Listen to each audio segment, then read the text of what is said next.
Hello and good evening, everybody. Oh my god, the microphone was totally tilted. Hello there and welcome. Let's see what we're gonna have tonight. It looks like we do have a new game this week. Beastz going against Unlucky in the CPL Premier League. I did notice they actually have 2 games scheduled, and looks like they're catching up to the previous weeks. We do need to see how they're gonna go through the ban phase here, and I do see already 3 of these on each side have been ticked off. We do have Mapuche on the side of Big Beast with Kublai and Kublai Mongolia, and also Gran Colombia being taken out. On the side of Unlucky, it looks like 3 song deaths and also Olympias are not gonna be allowed in. They're going for all of the new leaders. Oh my god, Unlucky really don't like the new leaders. Or they took out also Technique.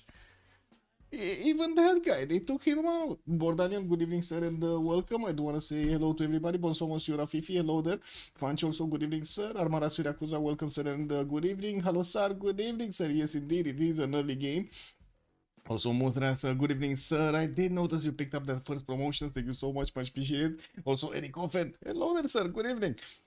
Echo Supreme, welcome, sir. I don't know about Suomi's result over there, but I can actually double check. Give me a second so I can take a look at the reports here. It looks like we did have Nouveau from Popu. No, it was Suomi. Yeah, turn 90. Turn 90 victory, Suomi. They did win, Echo Supreme. Also, good evening, sir. Yeah, they did it. Unfortunate with the internet. I really hope it's not gonna happen today again. I don't know, man. 10 seconds, poof, you know, internet goes down. Then a few minutes later, again, 10 seconds, poof, internet goes down. The stream goes down, and then I annoy the players because, you know, I get out of the game, I get in again, and so on. I didn't really want to do that. Let's see, Basil the second and also Cleopatra Ptolemy gonna be taken out by the Big Beast, and now they do need to take out one on the side of Unlucky after they did also very bad Shaka. They did him bad. They're not gonna allow him in. Well, we do need to see the last one before the big phase. The Big Beast will have the option to go for the first one, and I gotta say they did pick Lakes, and Kivyuk is still available. They did not ban Kivyuk. Oh my. Is this gonna be insta pick Kivyuk? Indonesia also is left open. Kivyuk. Yes, yes. No, it's Genghis Khan. Oh my god, it's Genghis Khan, man. He's coming in. Don't get me wrong. How to say? I'm excited to actually see some Kishings on the map, but still, Kivyuk, man. Where are the snow guys? Also, it's Pangea. I don't like the technique span on Pangea. It's not Pangea, it's Lakes. It's Lakes. But to be honest, it's kind of a Pangea anyway. I do see also Uzetian and Catherine de Medici have been picked up by Unlucky here. The Black Queen type. Oh, we do have some intel coming around to counter Genghis. These are direct counters, by the way, with for the intel of Genghis over there. Vercingetorix, right? That's how you said I should pronounce it. Vercingetorix is gonna be picked up as the second choice here by the Big Beast, and we do need to see another 2 from each side slowly going in. Rare for Basil not to win, so we did something, right? Yeah, they did. We didn't see Chandra for a while. Yes, we didn't actually. Quite a few new civs. The players did get excited with all of the new ones. What can I say? We do need to double check here and take a look at the lobby so we can actually swap with one of the top slots. Well, I guess one of them is going to remain available because I don't think there was a co-cast. Or I don't think there is anybody casting. Anyway. Let's see. They do need to take out another 3 from each side, and it looks like Rough Rider is the first one that's going to be taken out by Unlucky. They do have an extra band that's not showing up here. They will need to actually write it down in the chat window here on the right side of the screen. Also, min distance spawn is basically a remap condition for Technique, and min distance spawn happen very often on Pangea with standard sea level. Peter disappeared too. Yeah, no more. I mean, we didn't see Big Ben. We didn't see the biggest Ben play that much in the last period. He was playing Rush all the time, no? Also, Propi. Where is Propi? Oh, I think Propi actually played yesterday. Didn't he play yesterday? Oh, he did play yesterday, but he didn't go. He went for a Cleopatra Egyptian. Man, even Propi is actually switching away. What? Man. Yeah.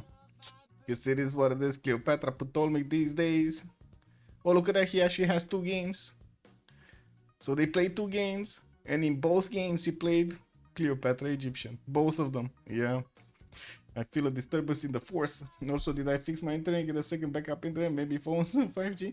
I mean, the problem is that, okay, sure, I can get the second internet and like 4 backups and so on and so forth. The problem is still it goes down, and it sometimes it goes down. It's not all of the time, and it disconnects me from the game, right?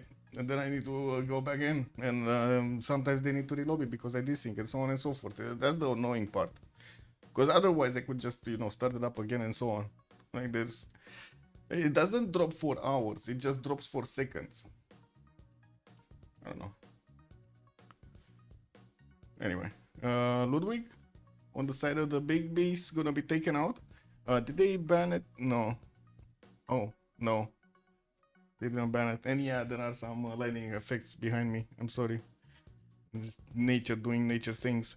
Oh, did you guys see the last episode from Alien Earth? Oh my god, man. Oh my god, man. I tried playing against Black Queen or Wu with a perma -2 on technique. That would be really bad. They did take him out immediately, though. I mean, they could have left it, no? They could have left it for somebody else to pick it. It is what it is. I don't know why they banned him. Yeah, your archers makes you last until the courser night timing. Yeah, courser timing on mid distance settle.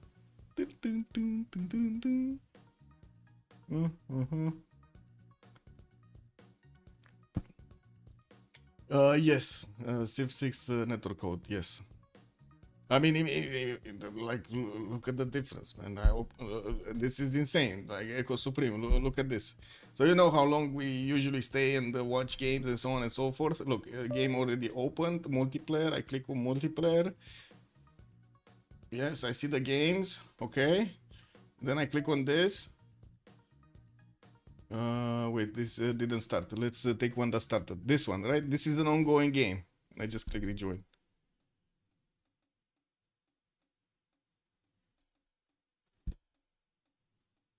Oh, you don't see? Wait, you don't see what I'm doing? Oh, you are seeing, I hope.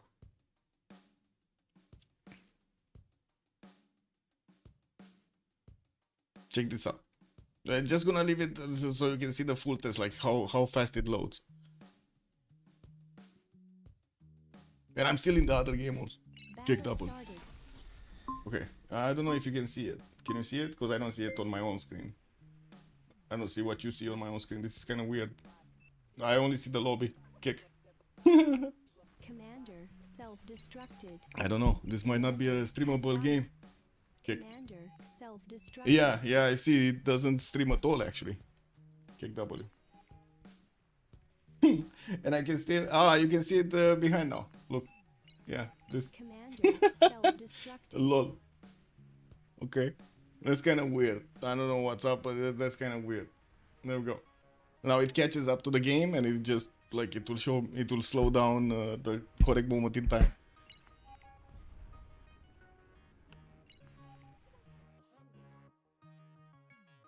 Anyway. There we go. So, we got another few picks. I do see the bans. So, Vizier is going to be taken out by the Big Beast. We do have Bulmus also being taken out by Unlucky. Spain is going to be one of the bans, and it looks like... Wait, that's just Spain. And Babylon? They took out Babylon? Because it says pick, Babylon pick. Is it picked or... Picked as a ban, you mean? Or what's the ban? That's what I want. Or is it Eleanor of Aquitaine? No, that cannot be. That's Spain. What's the second ban?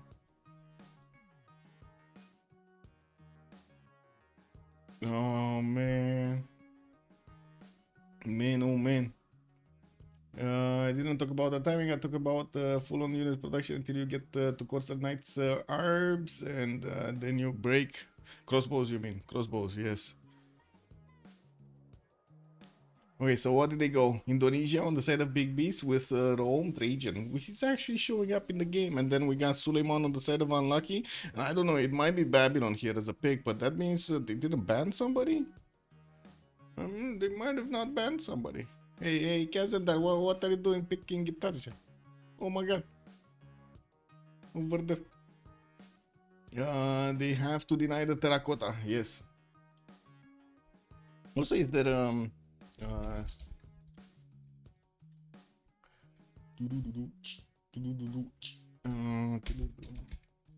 I wanna see if there are some known problems about streaming beyond the horizon.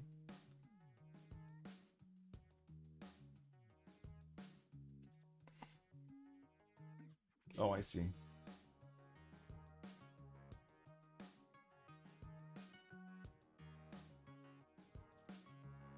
Yeah, I need to do some recommended settings and stuff like that. Blah blah blah blah blah blah blah blah blah blah blah blah blah. This is what it is. Oh, I can swap. Bum bum bum bum bum. Oh wait, they're not gonna set the second spectator. They're only gonna go for a single spectator here. Oh my god. Well, I guess I'm gonna vote B.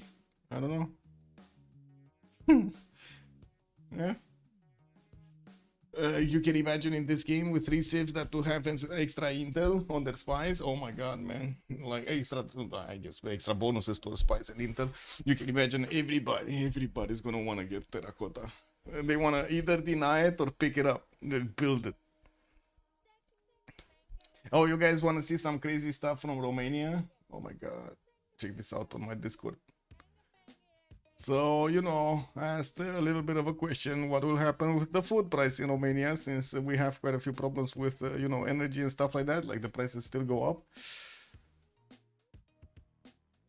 Oh, does anybody feel there's a problem here?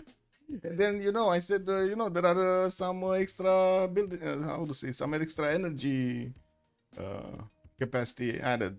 No. No, actually, all of that is gonna be soaked up by the EVs.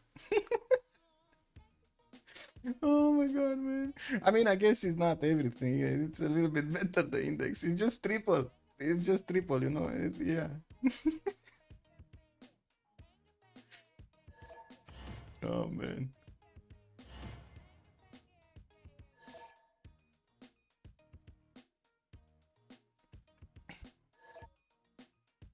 Papa's good evening, sir, on YouTube also. Welcome everybody there. Let's see. Starting to actually fix their 0ms issues and also get into the correct slots, choosing their saves here and their team labels, or I guess their team. Beep boop. Is there an extra? I think he actually added all of the correct slots, but then Kazandar actually, yeah, needs to move from Guitarja. Oh, he did move. He went bottom slot. Wait, bottom. Oh, well, I guess he doesn't care about contesting admirals. No, this is Lakes, and we got also XP walking in. Who are the players? Let me see. So we got Carrier, Guawel, Kazandar, and Nearbird playing for the big Beastz, and then on the other side we got Unlucky with Guardian of the Nachos, Mr. Toes, Space, and XP on their side. That's quite a matchup.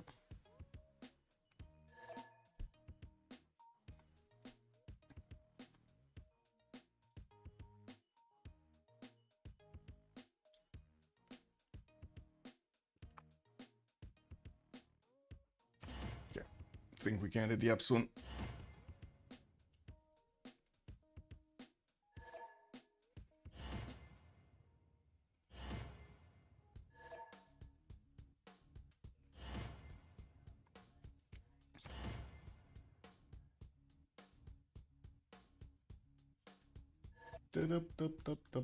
Let's start up the prediction. Did we have one last time? I don't think so, no? We didn't really get to that point. Okay, I'm sorry guys, internet things. How many remaps are we gonna have? 0, 1, 2. And let's go. Let's see it. Also, I would not trust those graphs at all. At least check with other AIs. Sure. Let's see.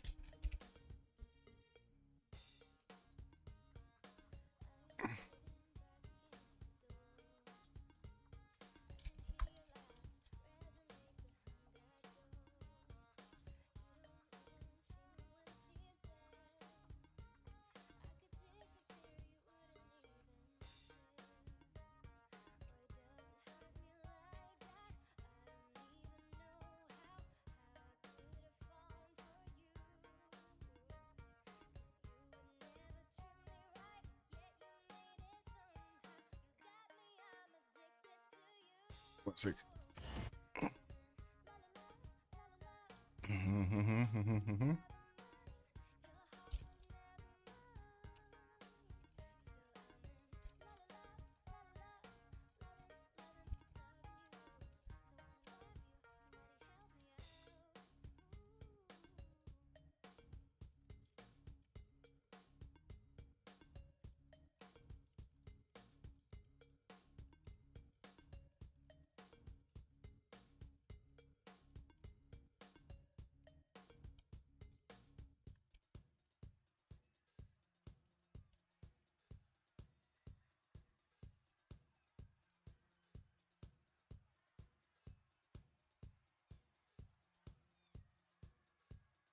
Let's see. Does it know?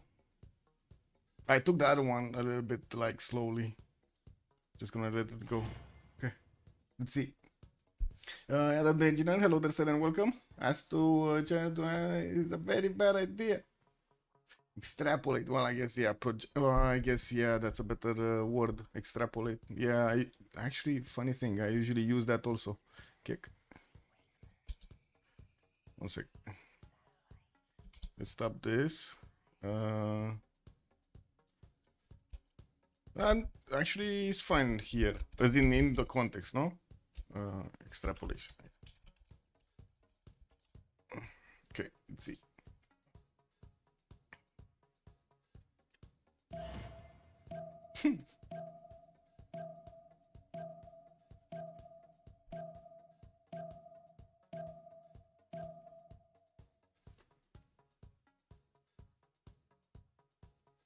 Okay, we're loading in.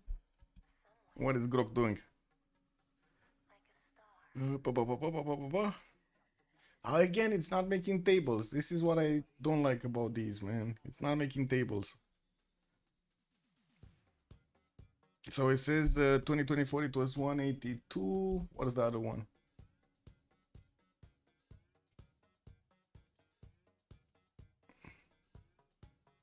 No, not this. This. Yeah, it's about that. It's about the same, right? So they have the same info. Let's see the extrapolation.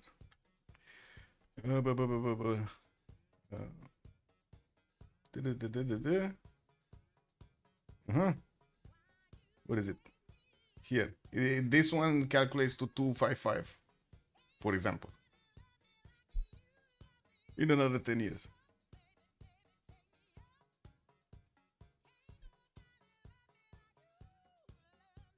But no graph. What is the graph? Show me the graph. My God, man. Anyway, let's come back. It's alright. We go left. We go left. Okay, XP. What do we have? XP. We got XP here. Okay, we got France. It looks like he's gonna get some honey tiles to settle on. We do see he's gonna have quite a few to-dos around him, and of course he can just settle in place for his to-do base. And we do have him also with Nopal settle on the right side, and looks like a possible sugar settle to the north, where he also has the Tiki Hut, Science City State to the west side, where he's also gonna have one of his allies here, Shendu, past that city state. In the south, Zanzibar, and I do see the first opponent. That's going to be Indonesia. That's going to be quite close by. Same continent. Oh, same continent. We might actually see some Guard Imperial play. Doesn't seem like he's going to have anybody on the east. Oh, southeast. There's going to be Swahili here, no? We got, yeah, Guardian of the Nachos playing it. Got it, but that's going to be one of his allies. And of course, we're going to need to see probably Swahili duke it out with also Indonesia on the western side.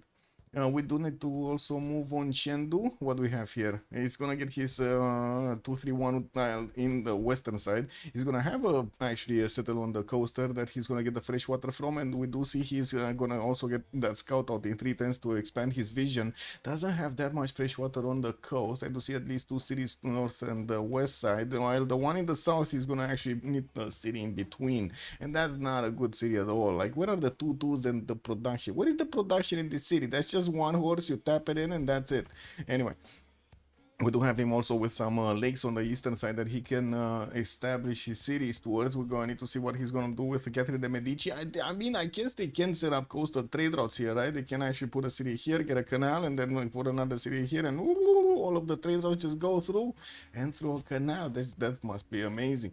Let's take a look also on Guardian of the Nachos. We did have him here. Looks like 2-2 base again. A few of these fish tiles in the water for his resources, and he does have also a 3-1 wine tile northwest. Yeah, he definitely can settle on that wine tile and benefit from the other one. That's a lot of extra food that he's gonna get over there in that city center.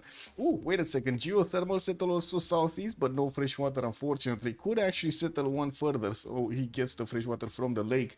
And what I do see, he's also gonna have quite a decent amount of fresh water from the lakes on the right side. He also has an ally. That's gonna be Babylon. Also, Flash Neo, good evening, sir, and welcome. Kazandar is free sim, otherwise the remap. Wait, where is Kazandar? We don't know where Kazandar. Oh, Kazandar is not free sim. I don't know if he's gonna know his opponents here, but he's not free sim. He actually has 3 opponents around him. Look at the bad boy here. Oh my, they know he's far away from everybody. They don't know if the land protects him or not. I guess we're gonna need to see how he's gonna scout everything down. Let's take a look at space here. Babylon T-Tile for extra science. We got him with a rice settle also northwest, and I do see also another cattle settle east side for that extra food. We also have quite a decent amount of rivers here for him to get the fresh water from, while I do also see something he has for him to pick up. I guess they added no pins. No pins. Oh well, I guess, yeah. Shots fired, man. Shots fired. Carrion and space over there. Pew pew pew. Snow. Yeah, one doesn't like the pins. The other one, it is what it is, man. What is this map, TBD? It's a new map. Yeah, it's new, an amazing map. It is what it is. No, I'm kidding. It's not a new map. It's just me not actually remembering to write over here lakes. Yes. Oh, wait a second. No, you know what? I'm gonna do it otherwise. I'm gonna call it Puddles. I like the name Puddles better. Don't you like the name Puddles better? What is it? How many games has BB lost? Did they lose games? I don't think they lost that many games, no? What is it? Oh, let's see. Really quickly. They need to be red. So red tag, red tag, red tag. There we go. Kittens, no. Big Beast, they won the last one. So they won the last one, actually. Just one kick. 2, the last 2. This is unlucky. Yeah, they won the last 2. And I think they're now catching up because I saw they're, I would say, they're starting to get 2 games per week. This map is always about Kazadar as a win con. Kick W. Guawel, let's see Guawel. What do we have? Korakorum. Is he next to an opponent? That's gonna be Babylon, right? He's gonna have Babylon to the south to send those nasty units towards. He does have also some Siltas in the southern city next to the rice, and from what on the rice. From what I do also notice, he's gonna have some rivers here. Delicate Arch in the north to settle on. I guess the Ivory Settle could be nice. There is not like you would want to improve that tile anyway.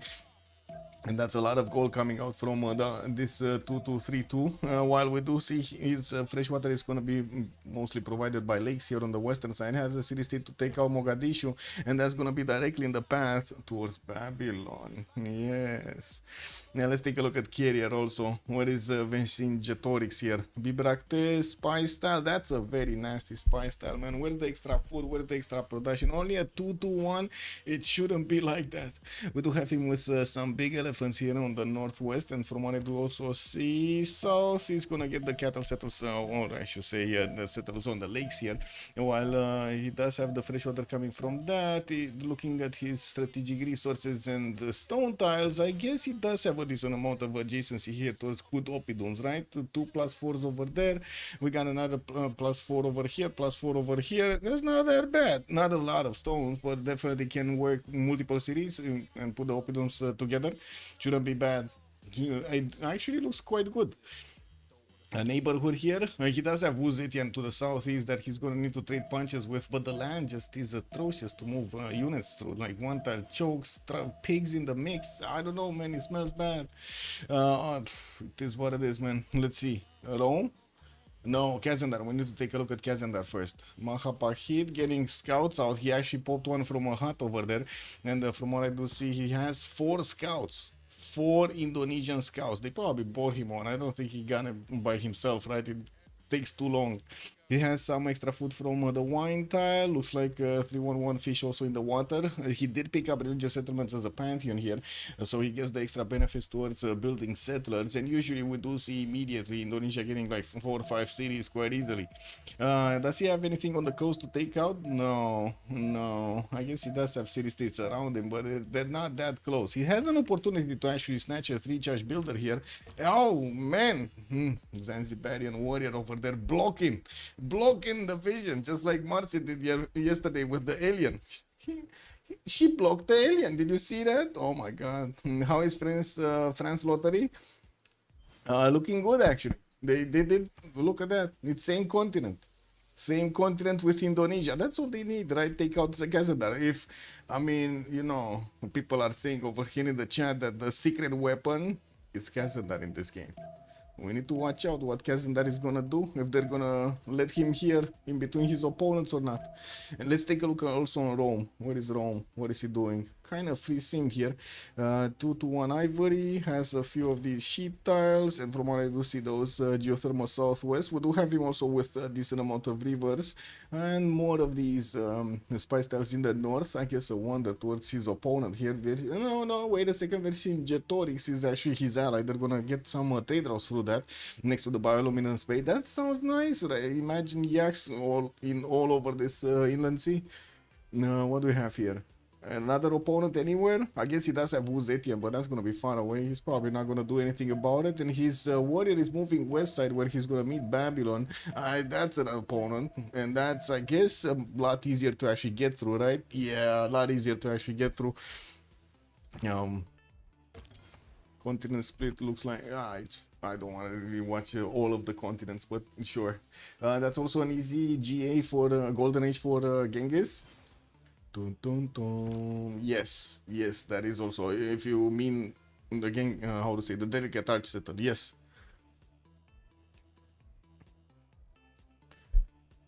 Is Genghis, so wait a second, Genghis with Rome can actually take down Hammurabi here, or at least fight him to the death, while we do have Swahili that's just gonna fight in the puddle.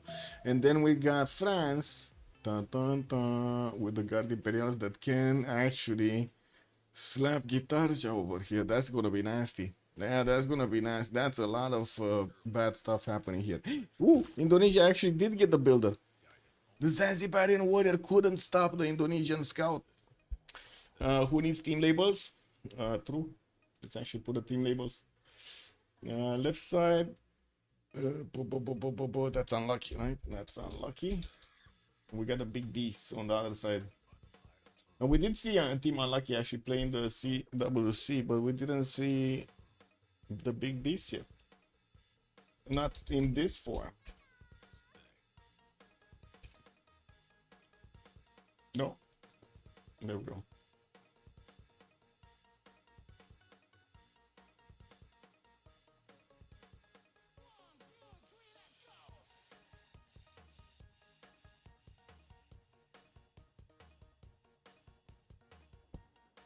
And this is gonna be the map. Oh man, Top Civ, good evening, sir. What do you mean? What is puddles? Lakes? No, puddles.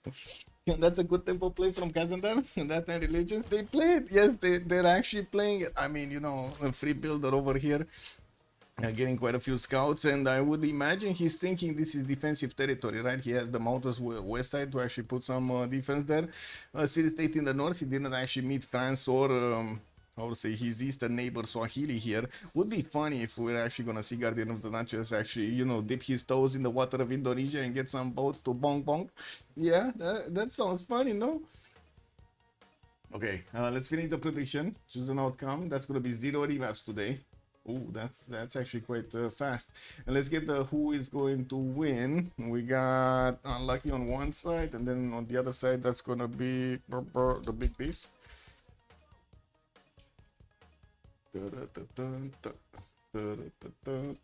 Indonesia won't have a nice game. I mean, maybe he likes it like this. I don't know. You know, there are some players that really enjoy war, and there are some players that really enjoy simming. I don't know what Kazandar is gonna do today, but I'm pretty sure we saw him quite a few times actually do very well in the war aspect of the game. Looks like Opal Setter is going to be the way here for X-Play to get that on the eastern side on the river. He does have a few 1-3s, but unfortunately not that much food. He's going to need to grab one of these sugar tiles for that extra food point. I do see also his horses are going to be seconding out from Paris with an iron tile in the first one. Still working on getting his second settler out from Paris, while his warrior is starting to get into the vision of Zanzibar here. He's also going to go past that, and I'm pretty sure he's going to meet Indonesia quite quickly here. We got also Mr. Toast that is expanding to the west. Makes sense. He does want the wine tile and of course access to that banana 3-2. Did manage to discover E-Kill here as a wonder. And wait a second, that's not him, that's Goal, that's Carrier. He did manage to discover Goal. And well, we might actually see him getting some units towards Goal here. That would be quite interesting to see Goal in a war scenario. We got Shendu also getting his other settler out from Shendu in 4. 5 food sugar tile for him to actually increase his population quickly, while I'm pretty sure he's also working on 1-3 tiles for that extra point of production.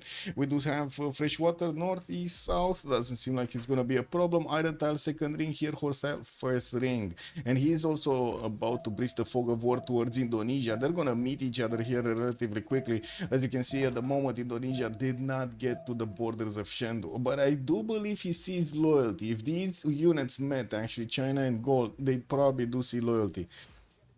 Yeah, we do have Al Sahan, Guardian of the Nachos, Kilvaki Sivani, settler, third settler out in 1, did actually get onto the wine tile and left space so he can get another one. He settled on wine, and then he's gonna get another wine tile to settle on towards the north. Not bad actually, 2 extra wine settlers here from the beginning. We do have him also with the ability to get those harbors in the water here from both of his initial 2 settles. This one, gonna need to actually buy out 13 tiles, definitely not ideal. A lot of geothermals on the east side is going to give him that extra adjacency. I do see the coal tile is going to be a +5, also to the south a +5. That's a lot of extra science that he's going to get with banana settle southeast that he did discover with his scout. He's also going to breach the fog of war here towards Babylon. I'm actually curious if they're going to try to get some you know, interesting setups going here for the trades in between them. Otherwise we're going to need to see what's going to happen with the goal per turn. Anyway, looking at space here, we do have Babylon getting that settler out in 3. He did settle on a wine, so he's getting a T-tile, actually, sorry, a T-tile. He's getting an extra science point. I don't know why I was thinking science, and then for some reason I blurped out wine. Huh, did it again. Jargona, good evening, sir, and welcome. Also going down the single city into the Indonesian wonder. Wouldn't be smart. Lancer, good evening, sir, and welcome. Wait, what? What do you mean? You get city on the incense style, you get like 3 builders, choppy chop chop, get immediately like 5 galleys, boom, you get caravels next, and bonk bonk, Indonesia. You gotta do it quickly though, everything needs to be prepared, you know, like a proper D-Day. Anyway, now let's take a look at Genghis. No, sorry, we're Babylon, right? Babylon. We got some diamonds here for extra gold, but yeah, you do remember they took out that extra gold point, the third one. That's unfortunate. We do see also quite a few stone chops that he's gonna benefit from, and he's going immediately for the fourth city. He does have Rome on the eastern side, but that's not close to him, and I would imagine he's not afraid of some of these early horses. We do also see his iron is gonna be third ring out, as well as his horses quite far away from his capital. This one in the second ring from Ashka Shapir is going to be easier to actually acquire, while freshwater kind of looks good everywhere. Let's take a look at Guawel. What do we have? Karakorum, third city coming out, probably southeast. He's going to move there. I would imagine he would have wanted this rice settle, but that would not give him the extra fresh water he would have really wanted. And unfortunately, there is a silt tile, a luxury resource that you cannot actually plug out, so you can actually get, you know, a big campus. Like, this silt tile is just annoying. Anyway, And there is a warrior from Babylon that is trying to cut off any kind of settle to the south. And I do see the Guawel settler is trying to use the hillside so he doesn't let any kind of vision through. Anyway, builder coming up from Karakorum, horses first ring. He did settle Keshkir. I have no idea why he didn't actually settle on the ivory tile. Is he actually thinking he's going to improve that during the game? Is that what's happening here? Is he actually thinking he's going to improve the ivory tile at some point in the game? And work it? Oh my god, man. That's... You cannot even put a wonder on it. Like, you know, like get a pyramid or something. Yeah. What do you think, guys? What do you think? Is this good that he didn't actually get an extra... an extra turn? It would have required an extra turn. I gotta... No, well, would it? 1, 2... No, it wouldn't. 1, 2, 3, and 4. 1, 2, 3, and 4. It would have been exactly the same. It didn't even cost extra movement. Oh. 5 guys into faith buying Civ. Why not, Flashny? Oh my god, man. You gotta have faith, no? Yeah, Bong Bong Indonesia from the water. That sounds like an imaginary sentence. Let's see if that's gonna happen. You know, well, he's distracted. He has some Uzetian units on him. Boom. Exactly when he's distracted. Put city down. Boom. Get the units out. Legendary naval Irel battle only once and Indo one. I don't know, man. I actually saw quite a few games with Jack the Ripper where he did this one single city, but one single city, it was enough. But again, you gotta be choppy chop, and you cannot actually just put city down and then wait 10 turns and then attack your opponent. It's just not working. Anyway, let's take a look at what was a carrier.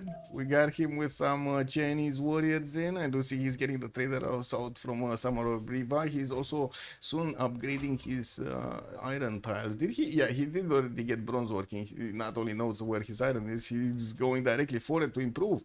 Getting also a horse in his capital city in the first ring. While I do see he's also immediately going for the fourth settler. We also... We'll need to see how quickly he can actually get those oppidums down and in what kind of position he's actually going to get them down. Okay, immediate extra culture coming out from those mines, and of course the science from the iron tiles. While in the neighborhood he has Uzetian to take care of on the southeast. It does seem like Uzetian immediately is putting down encampments. I think we know where this is going, guys. 2 encampments directly in the face of his opponent. Mr. Toast might not actually... fool around today. He might not play around with his food. Also, I'm talking about legendary naval Irel Norway, good Norway versus Indo. Okay. Yeah, I mean, yeah. Let's take a look at Kazandar. We got a big boy here. Let's see, traders already connected. Fourth city coming out from Mahapa Heat, and I do see he kept 2 scouts at home. He does have also the builder jumping into the water so he can start upgrading his tiles. He is going for Sylvester navigation and he's going to want to put down his harbors, while I do see he's getting those monuments out for the extra culture points. Quite a few chops available, and the Chinese scout is trying to sniff around his cities here, while he's also sending his warrior to sniff around the Chinese cities. Well, this is like in the park, guys. That almost never happens. 2 big bosses. Okay, well, let's see what's gonna happen here. So Swahili is played by Guardian of the Nachos. Guardian of the Nachos actually really likes the water. Oh my god, guys, I have the perfect plan. I have the perfect plan. Put a city here. Look, Flash Neo, is this better? Put this. You put a city on the 1-3, chop a canal out, while you already have boats everywhere. Like everywhere, on each of these tiles, 1 boat. Is this better? And then when you know the canal is finished, you just flood in the cities of Indonesia. Is this better? Faster? The city will die before the canal.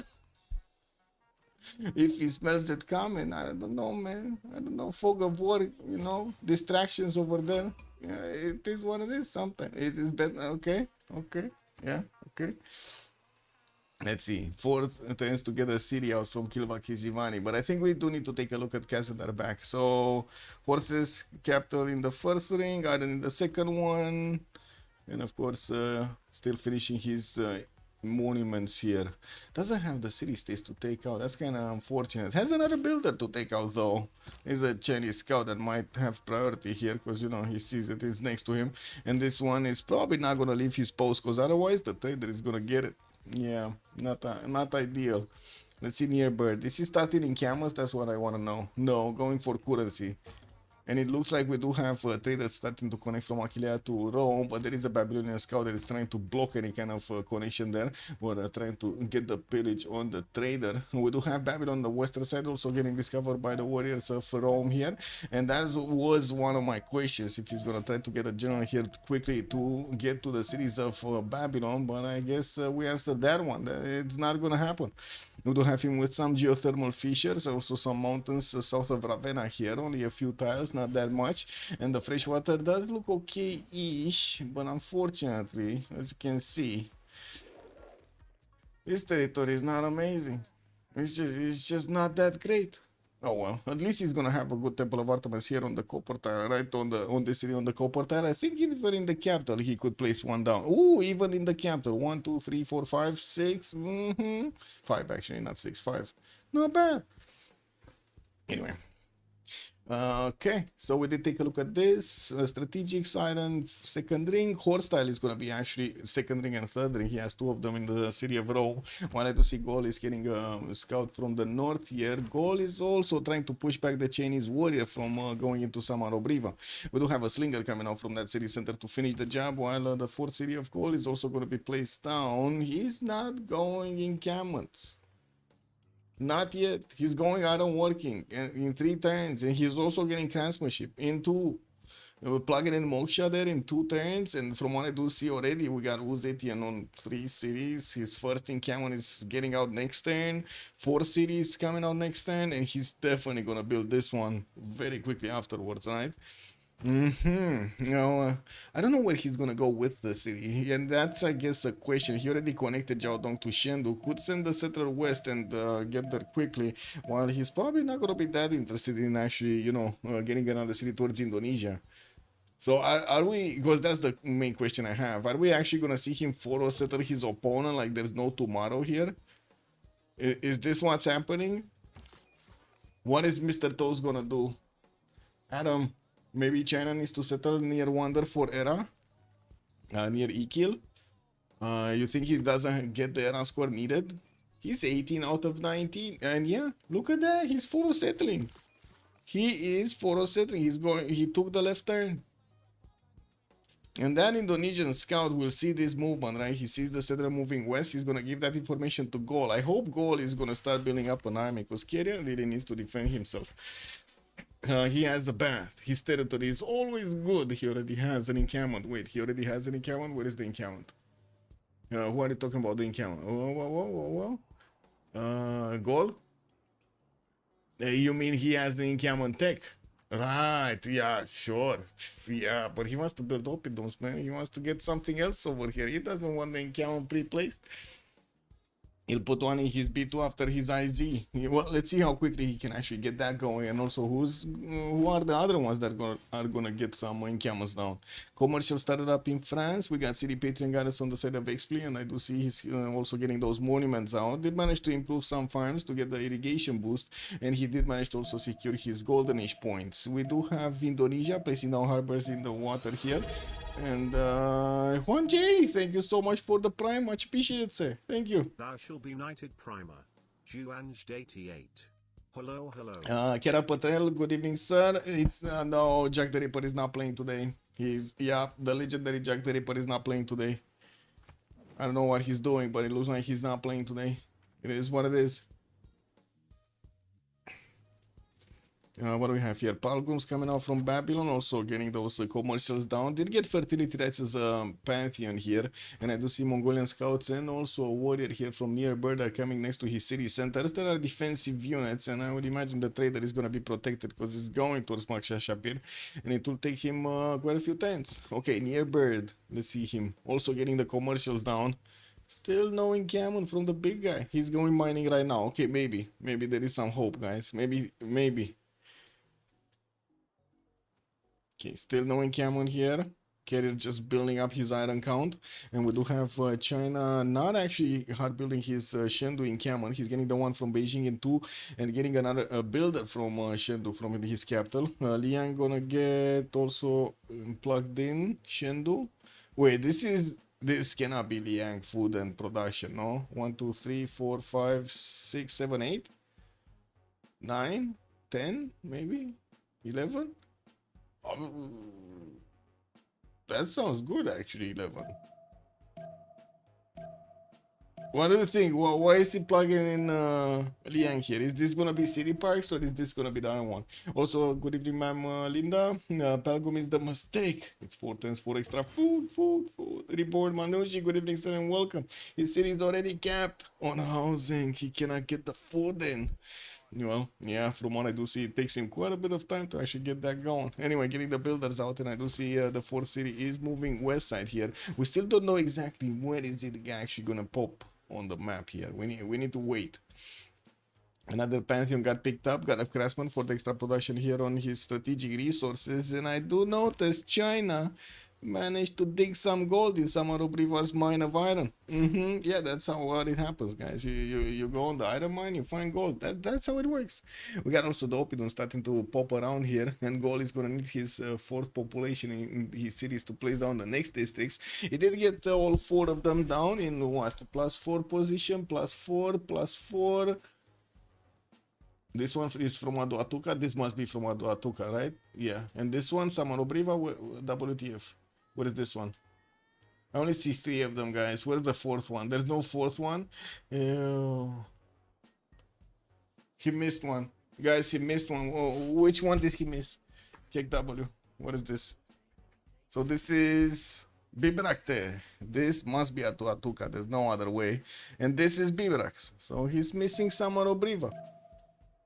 I guess he got stunned, guys. He got stunned because his mine got pillaged.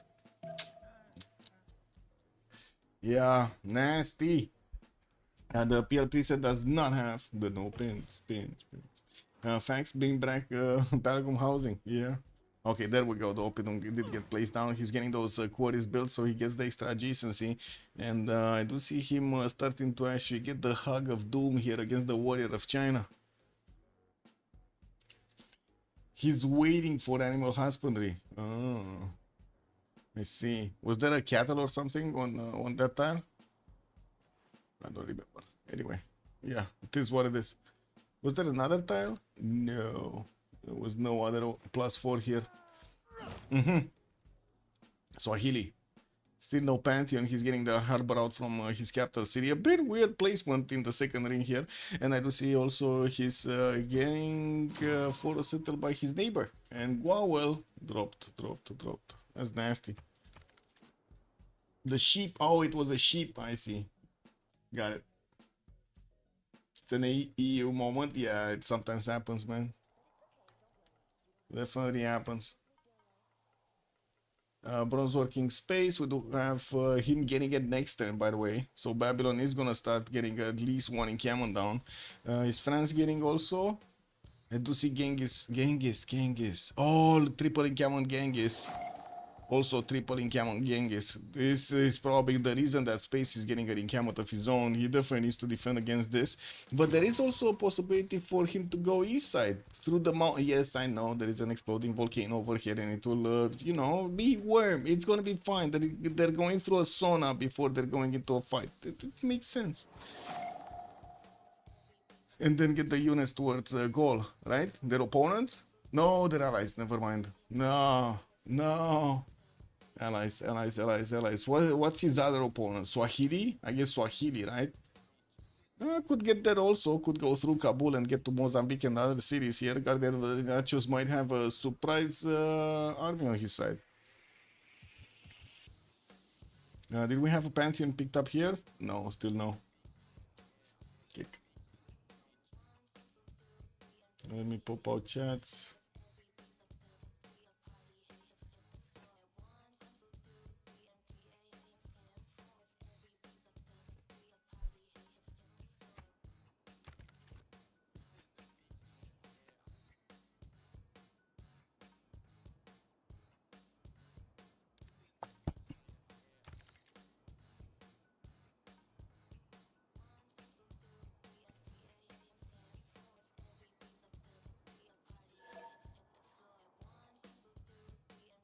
Oh, wait, I think I can bridge some stuff here.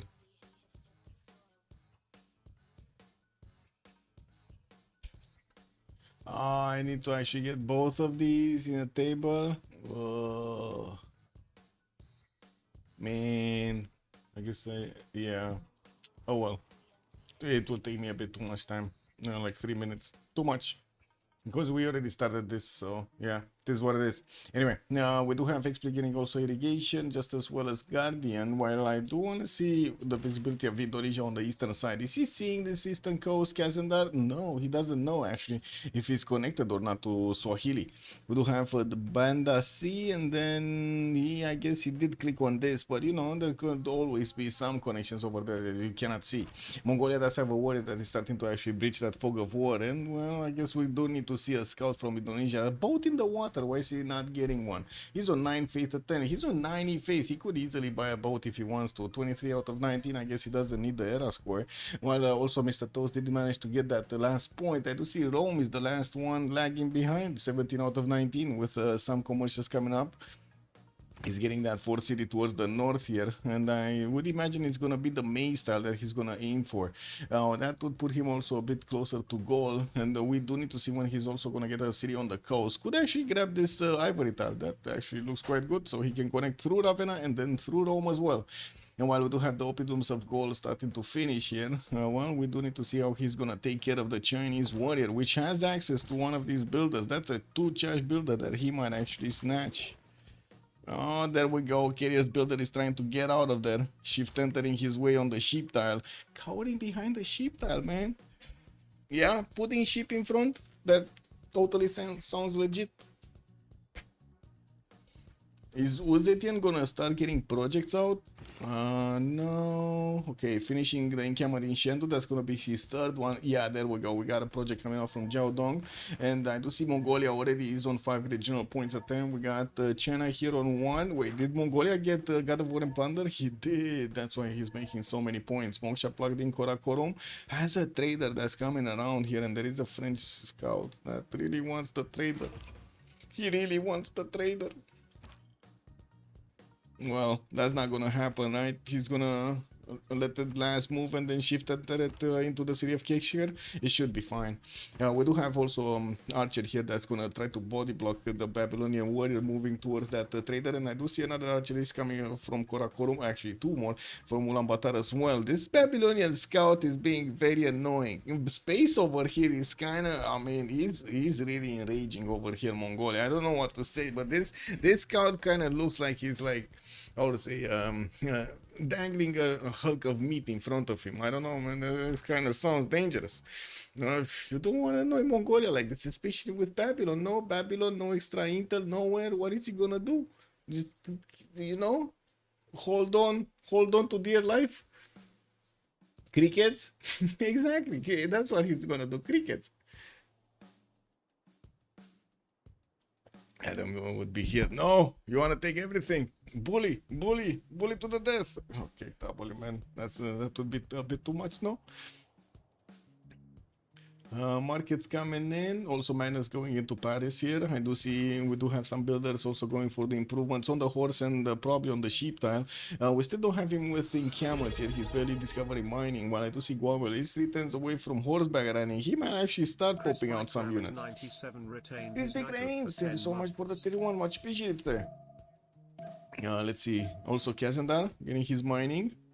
Improving his lighthouses, getting also quite a few harbors out so he can get that extra gold through. He's on 23 gold points a turn. That's actually the biggest one in the lobby right now. And I do see already him placing down his government plaza. Well, already he's placing down his government plaza. Probably everybody should be placing down their government plaza right now. Wow, actually Mozambique did get a harbor out so far away. That's gonna be a 0 adjacency harbor, man.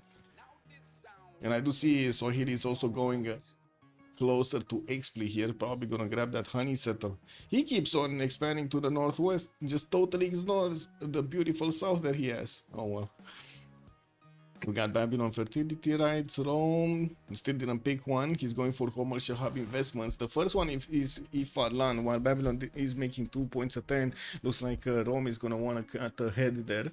Mongolia is also gonna grab the fertile next turn, while also China is gonna pick it up in the next 3. If he's getting projects though, he might pick up 2 of these. He's not getting the project finished from Zhao Dong, or I guess he already finished the project from Zhao Dong. And you said, wait a second, I'm gonna hold chat over here. Chat told us, chat promised us that Goal is gonna get an encampment in the second city, in Aduatuca, right? You said Aduatuca? So he needs 8 more turns to even start working on it, right? And then he has this one in Samonobriva, 4th pop. He's not placing it down. Could place it here, right? On the 3rd ring. Is he gonna do it though? He's losing time. He might not get the general. Like Mongolia, China are already there. I don't know. And that's his ally. Mayonnaise, good evening, sir. Erascore, there we go. It's just Rome that's missing 2 points. The other ones did manage to make it. In city states, we got Hattusa with Anshan for the Science city states. Looks like also in Gazargamu with Kabul will be providing some of these military bonuses. Brussels Cardiff for the industry. Venice, Mogadishu, Bandar, Brunei and Zanzibar will be providing the trade bonuses. And La Venta with Candy will be the ones for religious bonuses. I almost just dropped my coffee, man, on my feet. God of the God of the Force, China. Mr. Toes, man. He's not fooling around today. He means business. He means business. Well, he should know for discount. Also, I guess no culture. No culture. No culture. No culture. No culture. I guess Rome want to get age by recruiting merchants. Yeah, I guess so. Well, the first one is very valuable anyway, right? It's the extra trader one. And maybe he does have the opportunity to get something else here. So he's still on 7. With his tech side, a bit too far away to get his political. I want to see what happens next turn with Guawel. Did he get a builder? Oh my god, he's getting builders everywhere. He did recruit Hannibal Barca. Soon we're gonna have China recruit one. And from what I do see, the builders are gonna definitely go and chop. Now the units, is he actually gonna go against Babylon? That's I guess the main question. Because Babylon, yes, he did discover bronze working, but he didn't place down a single encampment anywhere. He went 4 cities. He's trying to also compete for Ifadlan here. Wait, is Rome? So 2 turns here in Mari, and Rome is finishing next turn. So okay, Rome is gonna get it. There we go. Rome got it. China is also 1 turn away from recruiting Trung Trak. And I do see Mongolia with his 5 great general points a turn. He's just gonna be like so quick on getting those.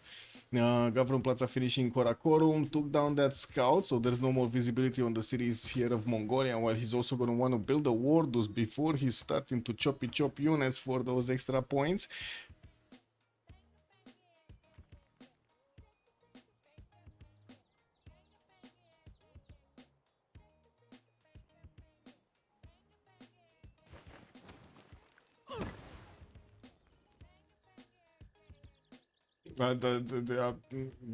Does anybody understand this?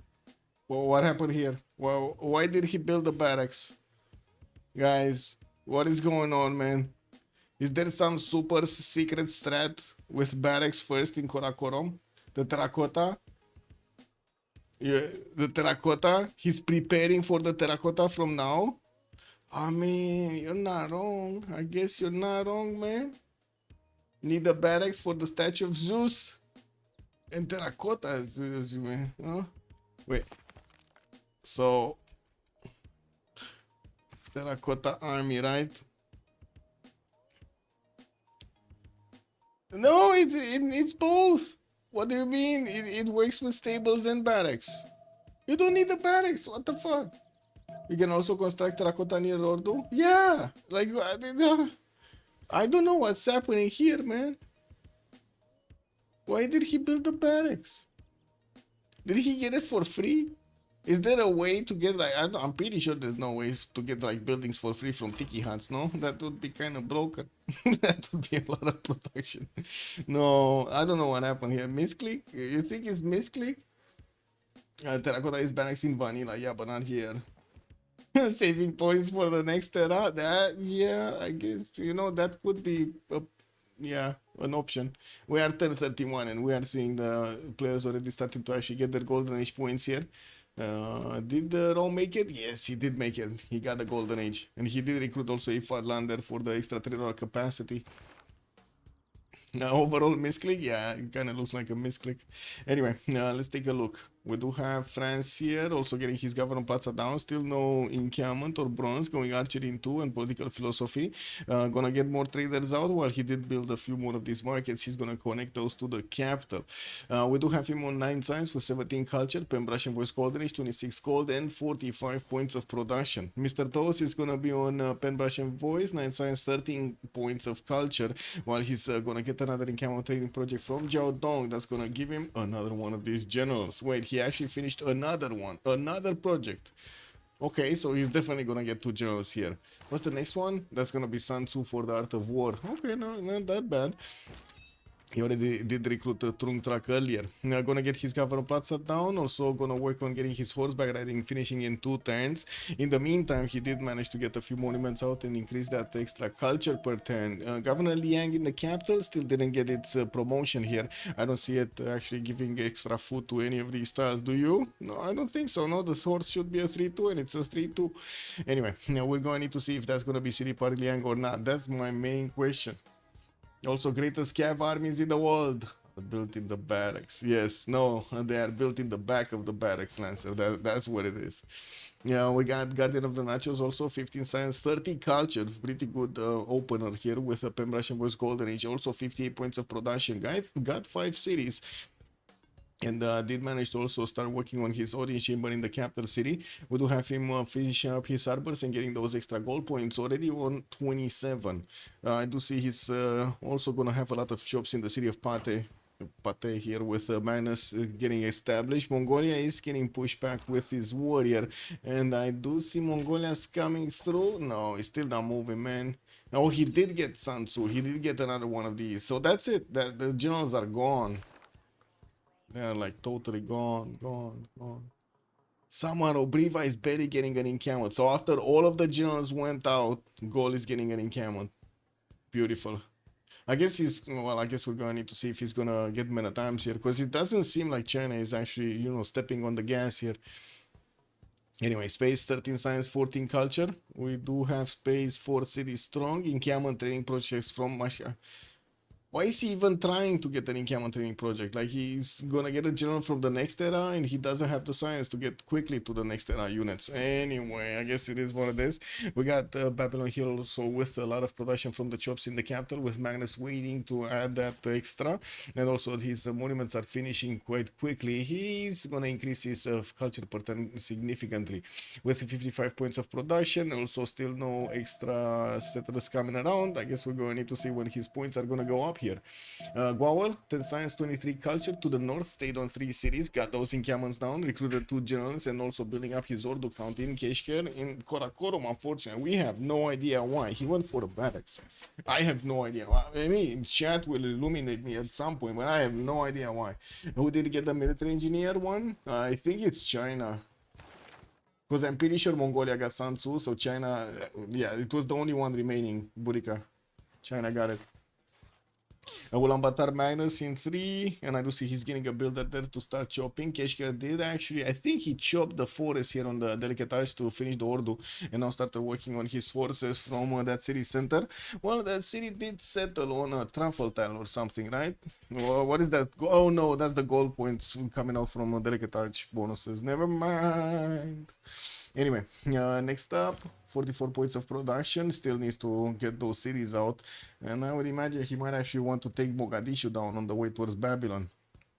I don't know if he can spare the time though. We'll see. Carrier, 16 science and 29 culture. We do have him on 4 cities. Got those production points up. 69 points of production at the moment, with also 11 gold points per turn. Did also get God of Craftsman for those extra points of production on his military resources. While he's plugging in Liang and Bibrax, we're going to see what kind of Liang is that. He did also get Pingala in Samarobriva for the extra science points, and I do see Bibrax did use Moksha for the culture.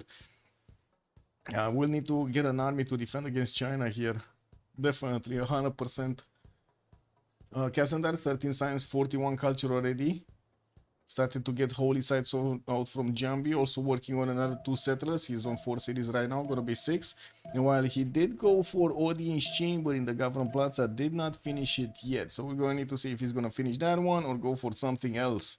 We do also need to see how Guardian of the Notches is gonna play out this attack here. There were a few things, a few scenarios that we were thinking about earlier.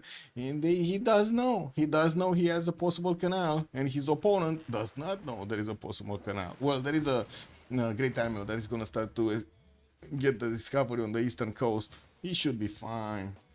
I would a statue of Zeus next to that wonder for China. Okay. What map is this? Puddles. Bex Bomdia Senior. What, you don't know puddles? Man. Anyway, near bird. We got Rome here, finishing up commercials. Also got those extra trade routes going. I do see he's also using Liang in the city of Aquileia while he got Magnus plugged in the capital. Gonna get to one of these +2 campuses in Ravenna. Not very good. Not very good. I think I need to turn on the air conditioner because I'm getting cooked. Need to find the remote. Ah, there we go. There we go, it's starting up. Woo! Yep. You didn't know about puddles? Oh man, Bex, you don't know. Best map ever, man. Seems like a highlights. It's lakes. It's lakes. It's lakes, but it's with, you know, lakes. It's lakes with a twist. A lemon twist. Warlostron coming up in Korakorum also in 210s, while he did get the builders to start chopping here. We still don't see units. Or it's just a single horse. Ugh. One single horse to take the day. Well, it's not like actually Space is preparing himself with that many units, and that's the biggest question I have. If Mogadishu is actually going to be attacked, because if Mogadishu is going to get attacked, that would give Babylon exactly the time he needs to actually get some units out. Otherwise, if he goes around Mogadishu and tries to hit actually Borsippa, he might get away with it. Oh, there is a horse coming out from Akshashapir. It's too late, guys, too late. Wolostron also from the Babylonian capital coming out in 2. He got chopped once. More horses on the eastern side. You don't have Rome yet placing down encampments, and looking at his tech side, he's going for his own horse riding, finishing next turn. Bad Trajan spawn? Yes. I mean, chat was saying that there is no such thing. And chat is always right. I don't know. Always right, man.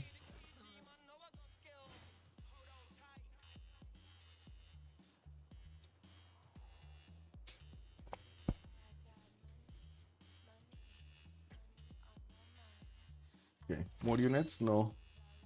Big that establishing Keshkir here. Okay. France also gonna start working on those monuments. Still has the Chops, 5th city coming out from Paris, also 6th one from La Rochelle. Gonna plug in Liang in that city center. Again, curious what kind of bonus he's gonna get. Kind of looks like a city park promotion there. Indonesia settles also gonna get one of these horse units from Jambi so he can increase the protection of his city centers here, and still working on breaching the fog of war. He's gonna know about that one tile choke. There isn't a way for him to actually see this past the 1-3 and the hills here, right? He cannot see with the admiral. I don't think it's high enough. Divine Sparkles also Pantheon from Swahili. We do have him getting his pillar tombs there, the replacement monuments. While he's also gonna start chopping a few more settlers out. Now this is the big question, the turn of the turn. Is Mongolia gonna go Mogadishu, or he's gonna go around Mogadishu? That's nobody's Suze right now. Well, I guess with already Babylon managing to get his extra garrison defense strength, it's not like he can actually 2-tap cities anymore, so he's not gonna do it. Yeah, probably not. You would have settled the T2. I see. Yeah. Okay, Moksha getting plugged in here. Gonna get that Warlostron finished next turn, and a few more horses coming around. Same can be said about Mongolia. He's one-turning forces from both Keshkir and Karakorum, while Ulaanbaatar is gonna two-turn them. There is a builder there that is gonna start improving those tiles, and also does have Magnus for quite a bit of extra production from those chops. What is China doing? finally getting units out. Is using the converted military engineer here from Burica to create the pathways, to get those road pathways toward Chengdu and allow him to actually get the units much faster against Gol. While Gol is trying to get swordsman out, he did pre-place one of these. He did get one of these encampments down. Unfortunately, doesn't have what he needs to get those generals. I mean, he's gonna get one of these, like the medieval Renaissance ones, but there's no more early one. Also, Divine Spark is kind of weird from Sohili. We'll see if he actually designs anything, because Gol is already on 4 great engineer points at 10. And did you see he's making a project, gonna finish in next 10? I guess he's gonna get Bisheng here. Kind of valuable to get an extra district for him to settle on. We do have also him managing to finish that audience chamber so he can get the extra growth. And I do see he's using 3 of these governors. Also building the hanging gardens from Aduatuca is gonna be again super helpful with the extra 15% growth and also the housing. We got China here working on his Warlord's Throne from Chengdu in 210s, also plugging in Liang in Beijing. So he did go for the city parks. He didn't go for the promotion on the left side. He went city parks. Well, sorry, left side. He didn't go for the food and production promotion, I mean. What is this? Encampment training projects from Samarov Briva in 2. Carrier is on apprenticeship in 510s, and he's gonna also get feudalism. I'm pretty sure he wants to get to meta times as quickly as possible. Place down Temple of Artemis here from Bibrax, and well, we're gonna need to jump around everywhere else. Audience chamber is getting built in Indonesia, also starting to place down a few of these campuses, not very good ones, a level 2 over there. And I do see Jambi is gonna get Pingala soon. Oh, Pingala again showing up in Bagamoyo. Campus is there, where we do have some settlers coming out from Kilvakisivani, and I do see settlers moving from Pate towards the north. The horses of Babylon did appear on the defenses of Borsipa, while Mongolia is taking down Mogadishu. Doesn't seem like there's going to be a way for that city to withstand the horsepower of Mongolia here. We do have these horses also with 6 movement. These ones of Babylon are only 4 movement. They're extremely quick. And extremely quick. Okay, 3 coming around. We have more. Yeah, we got some more. He is building up an army. Another 3 are coming around next turn. Has generals, 2 of them, to help them move, get the speed going. Catherine de Medici, also bronze working, finishing next turn, and he's trying to expand as quickly as possible. Gonna have 7 cities by the looks of it, and he's on the same continent as Indonesia. Ooh, I would imagine Corsas might actually come against Indonesia, no? Oh, Mr. Toast is also going for castles quickly. Dun, dun, dun, dun. Wait a second. Is Mr. Toast gonna slap Gol here before Gol gets to many times? I don't think so, right? Well, he might actually. He actually might. Let's see it. Encampment finally is gonna start building in Chengdu. While he does have quite a few chops over there available, he does need builders there to help him out. He only has another 2 charges here from Jiaodong, and that's it. Victor established Chengdu, so he gets those extra promotion points. I would imagine this is for the spy, right? Well, Samarobriva did get another settler. It's probably gonna be the right style, gonna be settled on the east. Still working on getting swordsman out. From his capital, he's managing to 110 them, so that's not that big of an issue. I do see also Mogadishu did get picked up by Gwawel. Got an extra city center over there. He is on 52 points of production. That's not that big right now, compared to space is 78. And of course, we do see that he's definitely missing half of the points of science here compared to space. That's not that great. He does have the extra strength though against the Babylonian units, since he is benefiting from the general. At the moment, no extra intel though, right? He only has the Mongol horde +3 and the general bonus, and that's it. But still, he can definitely overwhelm the Babylonian forces here with the sheer amount of units. How are you going to push into a 1-tile choke? That's China. You get the field cannons to do the work for you. No? You don't believe? Wait, how do you push into China or us China? I guess us China. And wow, there's a ways of going into the cities of goal here without having 1-tile chokes to tackle, right? You don't need to go through here. You just can go around. It can happen, no? UU, exactly. Yeah, also the UU is kind of good. Got some libraries from Beijing. Yeah, those horses are popping off. Mr. Toes moving west, slowly but surely.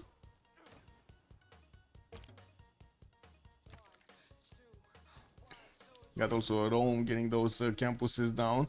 Only a +2 here, unfortunately.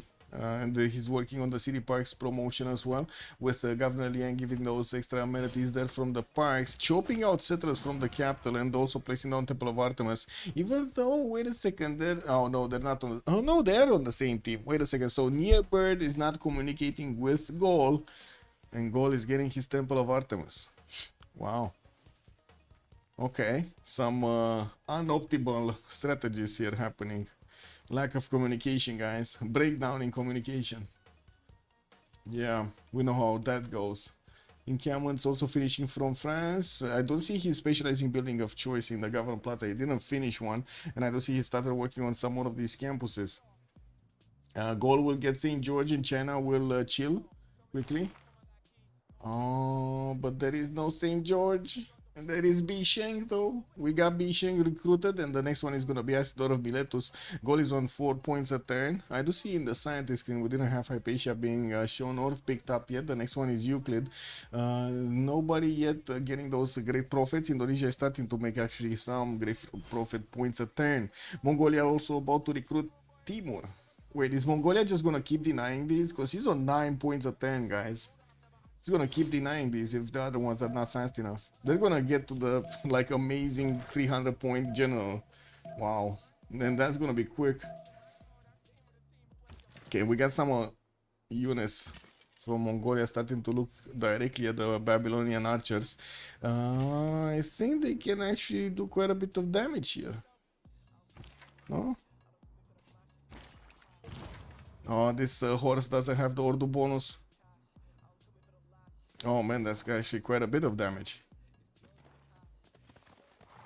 That horse should go down. Hesitation, man. He hesitated, he got killed. Anyway, guess it is what it is. Okay, Mogadishu gonna build that pathway towards the capital, gonna make it easier for the horses to walk through towards his opponent, and also gonna start working on some horses there. He has some units, 3 of them coming up from Ulaanbaatar and going towards the city of Mari, splitting the attention of Babylon on 2 fronts. This might not be easy for Babylon to handle. As you can see, he doesn't have a single unit popping out from Mari. We'll get a builder though, and we'll probably start chopping. I would imagine he already got feudalism, so he's gonna get to pop those with 5 charges. Mr. Toze turns castles. While I do see space is going for apprenticeship, he's starting to pre-build heavy chariots. That's a very early heavy chariot pre-build. Huh? So he needs apprenticeship for stirrups. I would imagine he already has horseback riding. Okay. Well, I don't know if he can stop the horses though. We got a lot of horses coming out. Who are the simmers in this game? I would imagine Swahili is gonna be one of them. If he's not gonna get hit by also Genghis Khan. Indonesia is gonna need to defend against France at some point, even though not right now. And I would also say Rome is one of the free simmers here. He's relatively close to Babylon, but he's not making anything. Wait a second, we got some bonking going on. Okay. So, horses still alive, archers still alive. I would imagine next time we're gonna see some archers popping out, some movement here. Ooh, we got a Sabun, keep it on coming around. The unique unit of Babylon here. That is gonna put a lot of defense against the horses actually. But it's dying so quickly to archers, it's not even funny.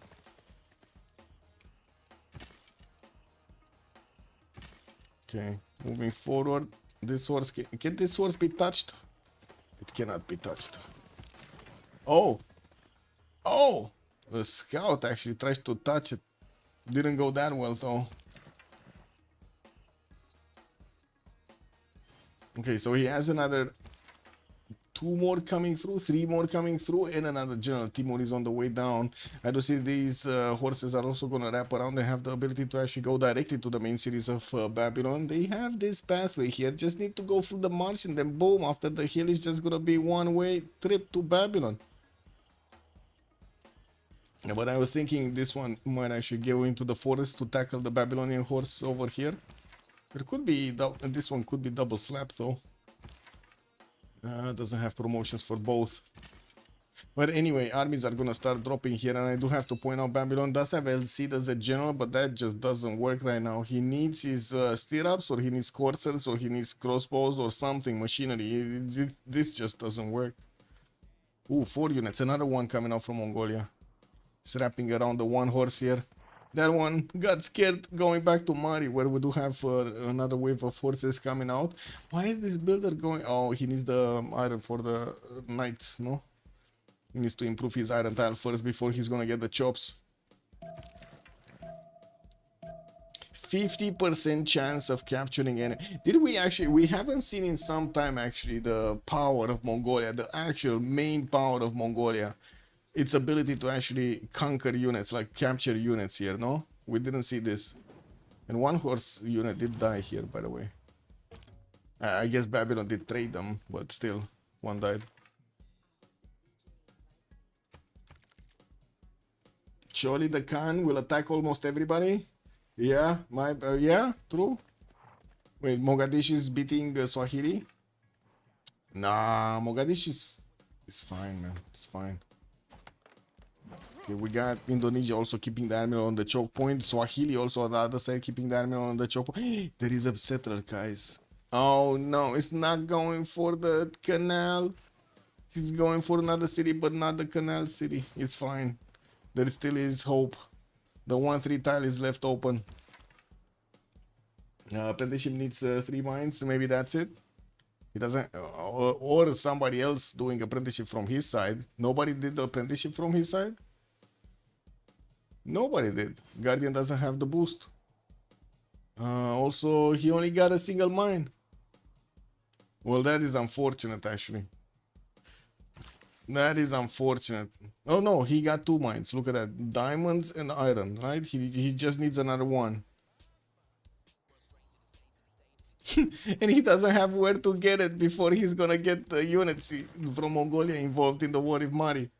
No, he doesn't have it. Like, look at this. Like, okay, maybe this one is coming up from much, and no, this one is not gonna get a hill to actually put a mine on. This one went for a quarry right on the stone tile, so he needs to spend a turn to chop, and then spend another turn to mine and to how to say, get the mine. And this builder has the same problem. He got a mine this turn, but he needs to move on another tile and then chop and then actually get the mine on it.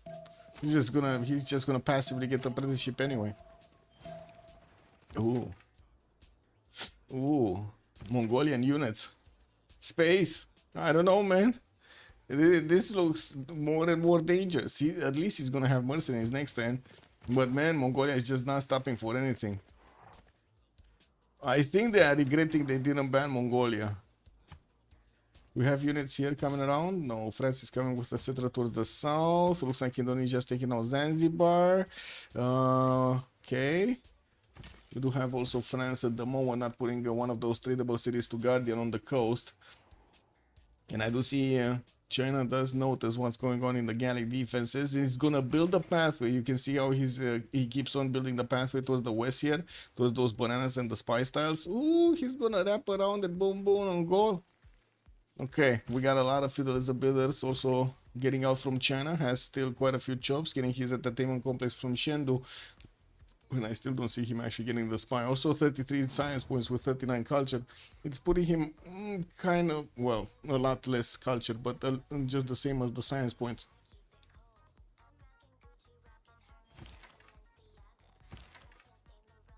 Okay. Oh, this horse got so, how did this horse get so damaged without even having experience? Oh, he captured the horse. This is a captured horse. This was a former Babylonian unit. He just got slapped.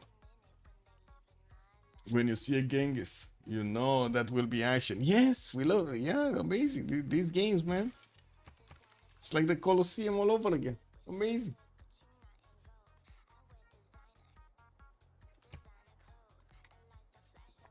Bronze coming out also from Trajan next turn.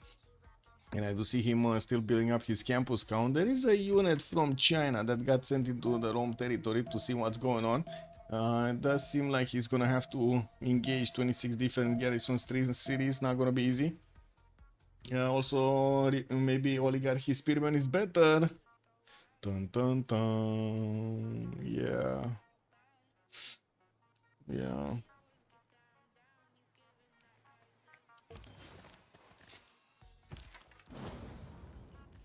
Okay, Mongolia got the horse away. He did manage. I do see also Babylon did manage to save his archer from getting attacked. While we do have quite a few promotions for these units of Mongolia next to the city of Borsipa. We do have the new units also starting to wrap around here. We do need to see them smack around the heavy chariots so they don't let them upgrade into knights here. We do need to see also how quickly. Oh my God, he's still 5 turns away from stirrups, guys. And he got another one. He got another horse for free from his opponent. These heavy chariots don't seem to have any kind of chance. We'll see. Colosseum is getting built in Swahili's territory. Man, this guy is free. I told you, he doesn't have a care in the world. Just Guardian of the Nachos, just casually building the Colosseum while his neighbor is dying. Oh man, this is basically like, you know, your neighbor house is on fire and you're throwing a party. This is basically how it translates to, right? Neighbor, house on fire, and you're throwing a party. Kick W, man. At the same time, not disconnected. Same time. We do need to see also Mr. Toast getting all of these units on the front line. Has promotions for some of them, and we do need to see also his spy appearing into his opponent's territory. I would imagine he's gonna get the castles and upgrade all of these units into coursers, while the gold per 10 does look good to bank up quite a few of these gold points in their coffers. We do need to see if at that moment in time they're gonna have it. He's building up also the pathways here with Burica, so it's gonna be much easier to actually move armies through from his main cities to the front line towards gold.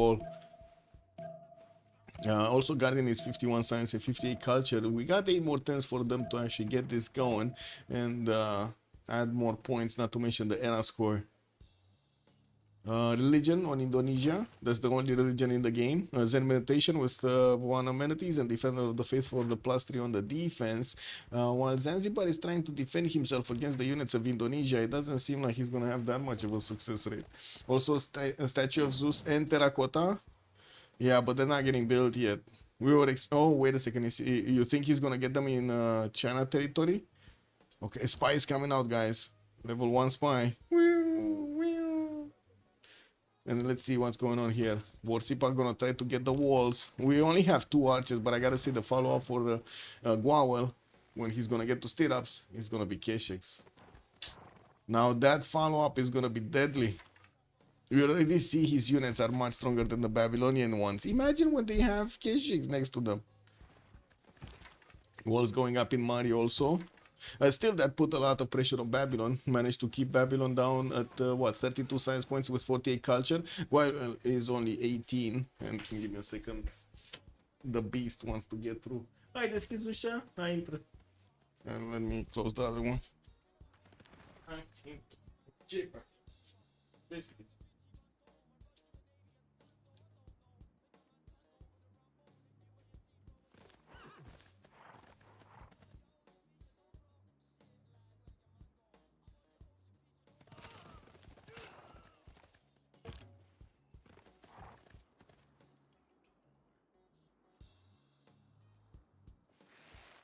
Where's the Beastz? Ah, okay.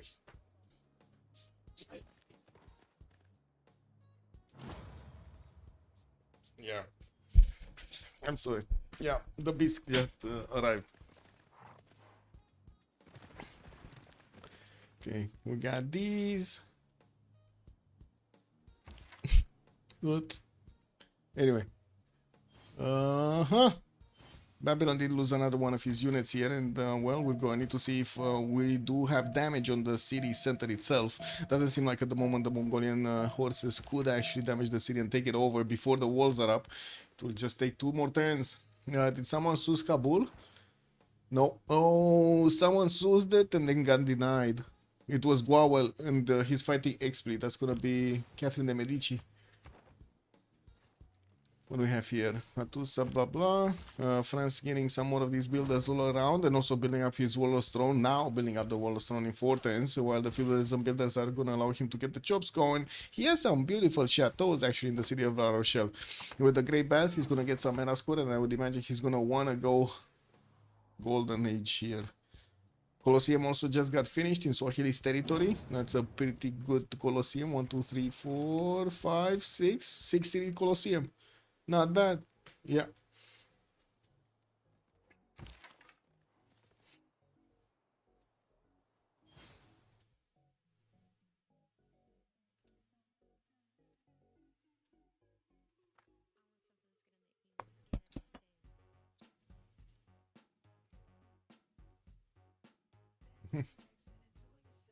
Oh, Zanzibar has also been defeated. That's an extra city center for Indonesia to take care of.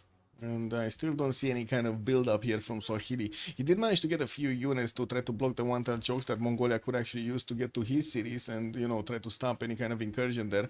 But I do see Mongolia just keeps on going to punish Babylon for just, you know, being here to his south. We don't have a battalion coming out from Mogadishu. That doesn't work with horses. Yeah, that's just not gonna work. He does have a few more horses coming out, and I do see he's getting his iron working feudalism next turn. Gonna have a few builders popping out to allow him to get some upgrades going, while he didn't go for the 5th city yet. He's gonna start doing some pillages here in Babylonian territory, and I would imagine when Babylon Knights are gonna come out, this engagement is gonna significantly change for the better for Babylon. It's gonna be nastier for Mongolia. What are you doing, little one? Ce faci, măi? Yes, I'm getting slapped with the tail.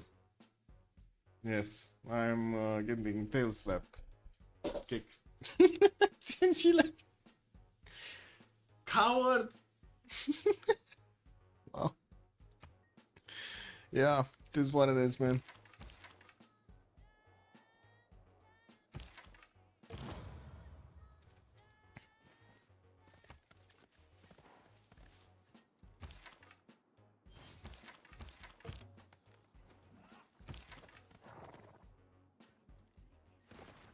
Yeah, the princess is there. Okay. Still no knights, and I do just notice Babylon is taking some hits here. Or Mongolian units are taking heavy cheers now. Jaima! Oh my god, she got crazy. I don't know what she's doing, but she got crazy. She's meowing and running, meowing and running. Is China going to attack? Wait a second. Yes. I think that's a big yes. Oh my god, that's a massive yes. That's like 1, 2, 3, 4, 5, 6, 7, 8, 9, 10, 11, 12, 13 yeses, guys. Now that's a lot of yeses. Yup. It's coming in. Military engineers still building up the pathways. But why do I have the impression that Rome is going to get tapped over here? Is it just me that has this impression that Rome is going to be the target? Because look, he sent one of his horses. He's starting to sniff around the cities here. Wait a second, where is Mr. Toes? Yeah, he's realizing what's going on, right? He knows that he has the ability to go through Ravenna and then get to the other cities. Just pass around that one-tile choke. Oh, this kind of looks like it's going to happen. Horses also coming through. I mean, to be honest, let's see next turn. I'm just watching the road pathway. Where is it getting built, right? The military engineer definitely is building it towards the south. And that's all he needs, actually. Because check this out. You see the horse? He just discovered this pathway. He knows about this towards the south here. Yeah, this is a full open pathway for his coursers to use their movement. 6 movement speed in 2 turns. Gonna cross that river and Rome might not even smell this happening. What's going on here? Where are the Mongolian units, man? Space gonna get stirrups next turn. Guawel going for sailing. Oh my god, man. He's building yaks while his opponent is just building units in front of him. Another one of these horses did get picked off here. And I would imagine he's not gonna keep attacking to his opponent if he's not gonna have the strength. No, those knights should be strong. Should be stronger than his units. We do have Kazan that are managing to get to 66 science and 75 culture, while also Guardian is 67 and also 78. They're very close to each other. A bit more production on Kazan that with 134 points. And I do see a full strength unit. So yeah, the Knight is 59 on the defense. Horse is only like, what is it? 46. That's just not gonna work. And we don't have yet a spy from Mongolia being deployed into Babylon's territory. Oh, that's another question. Where is the spy of China going? Oh, it already got established fomenting arrest in the city of Kume. Yeah, he's trying to make those people disloyal. Ta-da-da. No sec. What is this? Oh, I see. Okay. Knight's coming out from space. Lucy X is gonna build up his pyramids also. That's gonna be here on France, guarded in the third ring from Marseille. We're gonna finish that Warlord's Throne in 3 and also starting to work on a few more encampments. Doesn't seem like he's interested in pulling off a night attack against his opponent. He's still getting his science and culture up, and I would imagine he might actually think about his, later timings, the Guard Imperials, but that's so late. They do need the gold pattern though, and we're gonna need to see how much they need to actually fund Hammurabi. I would imagine these knights should be strong enough to push back the Mongolian units now. Yeah, they can counterattack. Now they do also activate the general bonus. I think he only has a single general. Yeah, he only has this one in Masha Shapir. Who did manage to get the other ones? So Hypatia did get picked up by Swahili. Raja Tudarmal by France. Elcid here. Ethelfred got picked up by Gaul. So Gaul finally did manage to get one of those generals. Took him quite a bit of time and effort, but did get it. He's working on his industrial zone logistic projects. The next one is still Isodor of Miletus. Just needs one project and he's gonna pop it. And also he's finishing up his workshops. More Opidomes coming through. Did manage to actually get to 133 points of production, the biggest one in the lobby right now. And yeah, look at all of this military from China, just pouring through the south here. I do see Rome is trying to get some of these heavy chariots. He's 3 turns out from stirrups and 2 turns mercenaries, but since he's getting spied on and he might not have a spy, these courses are gonna be extremely strong. Rome smart. Sneaking south? What? What do you mean? Oh, also this attack from China will be nice. Yes. Yeah, there we go. Heavy chariots killing Rome pre-builds. Yes, Rome pre-builds. Yes. Yes, that is true. That is true. Stirrups in 8 from Wawel while he's gonna finish his mercenaries next turn. Looking at the era score, I do see we got 3 more turns to go, and next is gonna need to get another 4 points. Mr. Toes looks like he's going dark here. Oh my god, he's going also dark with Uzetian. So Dark Age, Spy, possible Spy level 2, and also the +3 from his scouts, no? And the general over Rome, because Rome doesn't have a general.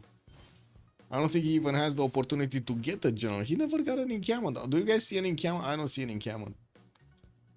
I just see him greeting this south, getting the settlers, and building up some of these heavy chariots. And man, that's gonna be a lot of stacking damage here on these horses. On courses, actually, not even horses, courses. Ta-na-na-na-na. 3-10 knights. Yes, he's gonna get knights. At least he's gonna get knights. Yes, a stronger technology, a medieval one. Guardian of the chose Golden Age. I do see space is also gonna require 5 more points. Is he gonna get those? What is this? That's a +2, no? A +3 industrial zone. All right, the horse. Gonna get out from Borsipa.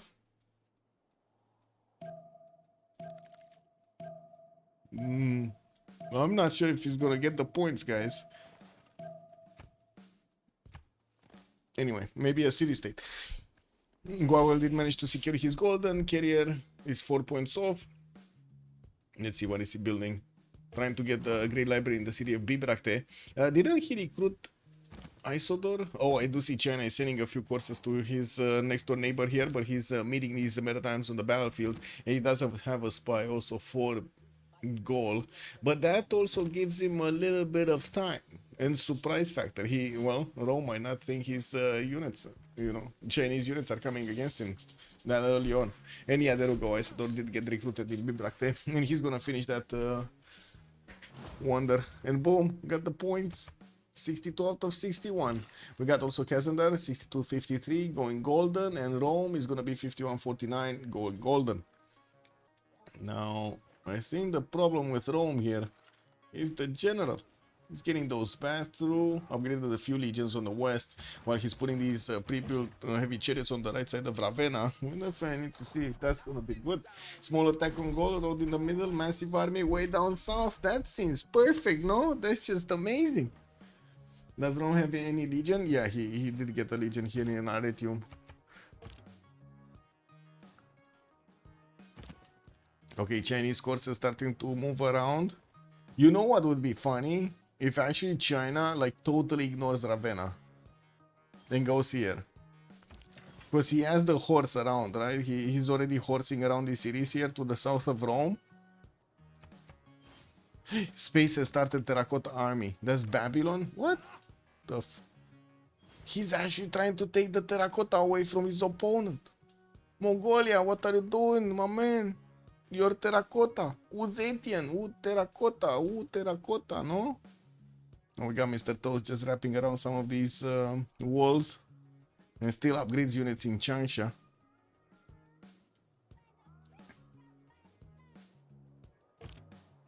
Oh man, this is beautiful how he's staying away from the visibility of Rome. Just one tile away.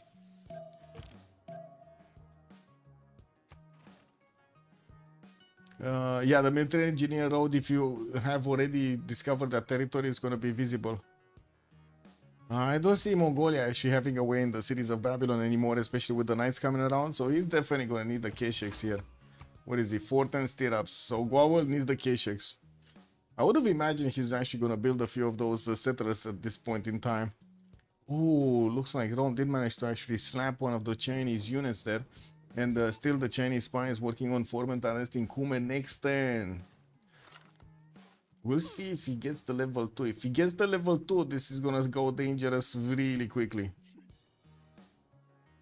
We don't have yet the guy from Plaza second. I do see entertainment complex did get built from Beijing, more amenities there. And he's starting to get a few more libraries. Mr. Toz is 55 cents with 56 culture and 100 points of production. Doesn't look that bad, but then you see Vercingetorix, boom, 200 points of production.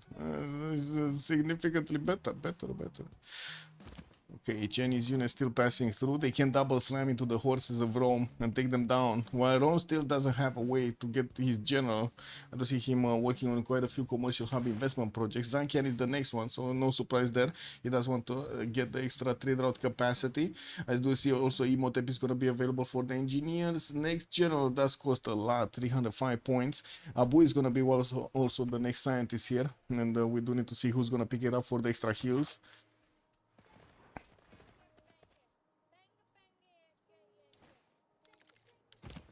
Okay. China.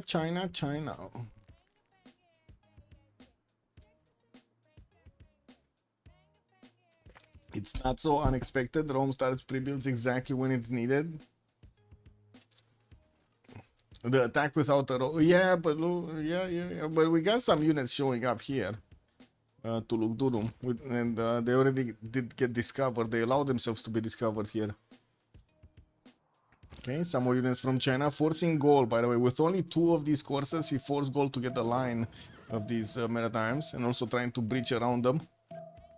I'm pretty sure the city centers cannot be touched that easily by these courses. Well, they're slowly gonna get some promotions, and of course some pillages from his opponent mines. That is Mongolia, no Keshiks. Very good morning, sir. Yeah, we don't have the Keshiks yet. They're coming out, guys. There's 510 stirrups.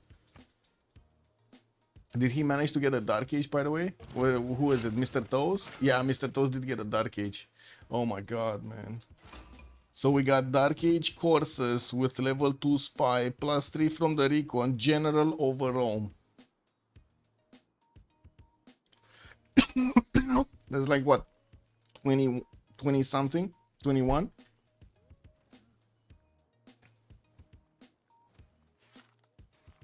Come on, guys, quickly. So we got 5 from the general, 5 from the Dark Age card, that's plus 10. Then plus 3 from the, that's 13. Plus 6 from the Spy, 9, what was it, 19. What's the next one? 18, right? 18 if Rome doesn't have a Spy yet. Rome doesn't have a Spy. He's getting it in 4 turns. And yeah, there we go, level 2 Spy, 19. What the fuck I was thinking. Never mind. He'll get the plus 9. Wait, level 2 Spy, yes. Is he getting printing though? Doesn't matter. He's getting printing. Oh man. Woo. There we go. Plus 5 card plugged in. Mr. Toes. Where is he going? I mean, to be honest, Rome is in a bit of trouble here. All of these heavy chariot pre-builds can be tapped. And they're losing so much strength, it doesn't even matter if he upgrades them into knights or not. We're gonna have a quick pause, by the way. This is before the Congress. Honda Spaceship, good evening, sir. Yeah. Okay, there we go, getting closer. I think he just got discovered. No? The horse sees the courser. Yes.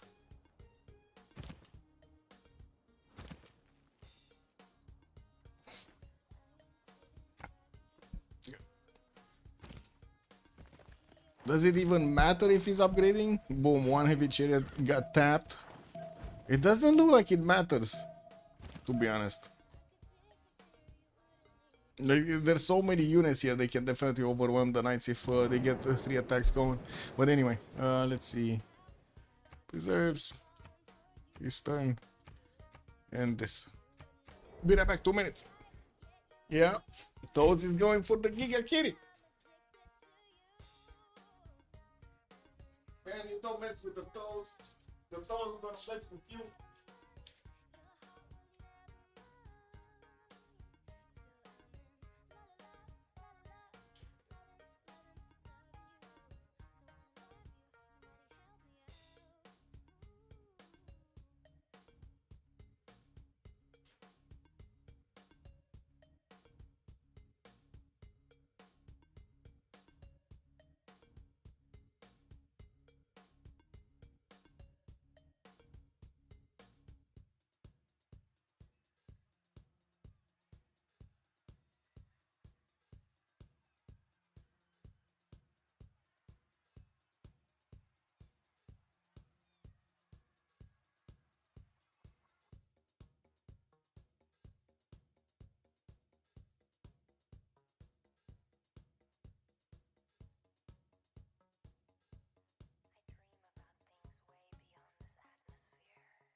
With UZTM bonus, it's plus 999.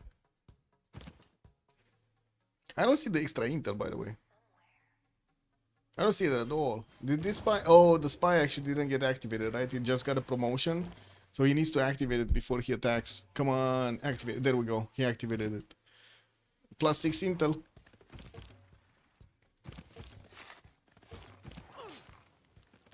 Okay, now he can definitely do a lot. Oh, wait. Did he just expose his knight to triple attack? Ooh, that's a lot of damage on the city center. Yeah, well, he could have actually took the knight down. I don't know why he didn't take the knight down. It is what it is. Let's see. XP, Pen Russian Voice Coldenish. We got him 70 science, 62 culture. While I do see he's on 2, 4, 6, 7 cities. Wait a second. Did I see more? Yeah, okay. Knight went down. Knight goes down also in Lugdunum. What do we have here? Keshex coming out. More of these Mongolian builders, though. And he's getting his intelligence chopped in Karakorum. There we go. Kesh is starting to come around from the city. So while he's getting pushed back, by the way, this is dangerous. Looks like Babylon is gonna shave off a lot of these Mongolian units before they're gonna get into their stronger one, the stronger form, the Corsair. Anyway. 116 points of production also for Catherine de Medici, getting the Corsair pre-builds towards Amboise to protect himself from possible attack from Kazandar. That's 156 science on his neighbor here. And I do see XP is going for his engineering. Shouldn't be that far away from actually getting his Corsair technology. He already has it. It's just a matter of upgrading. Did he get his spy yet? I guess he did, right? He got castles, so never mind. He did. Okay, Mr. Toes, 66 science, 41 culture, Dark Age though, and he's pushing into Rome here, pushing hard into Rome, while Rome is trying to get his ancient walls up. He might not have the opportunity. These courses are gonna wrap around and also will deal enough damage to the walls themselves, while the initial units that Rome did try to upgrade from the heavy chariots into the knights.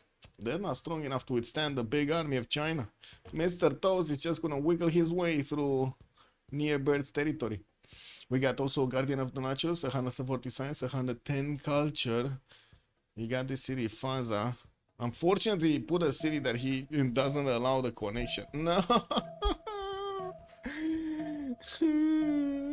We're not gonna see a connection city on the western side. He just blocked it. Man! They blocked it.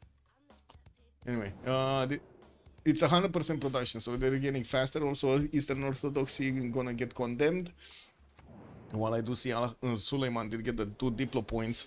Well, we'll see how long he survives over here. Since we do have Babylon striking back against Gwawel.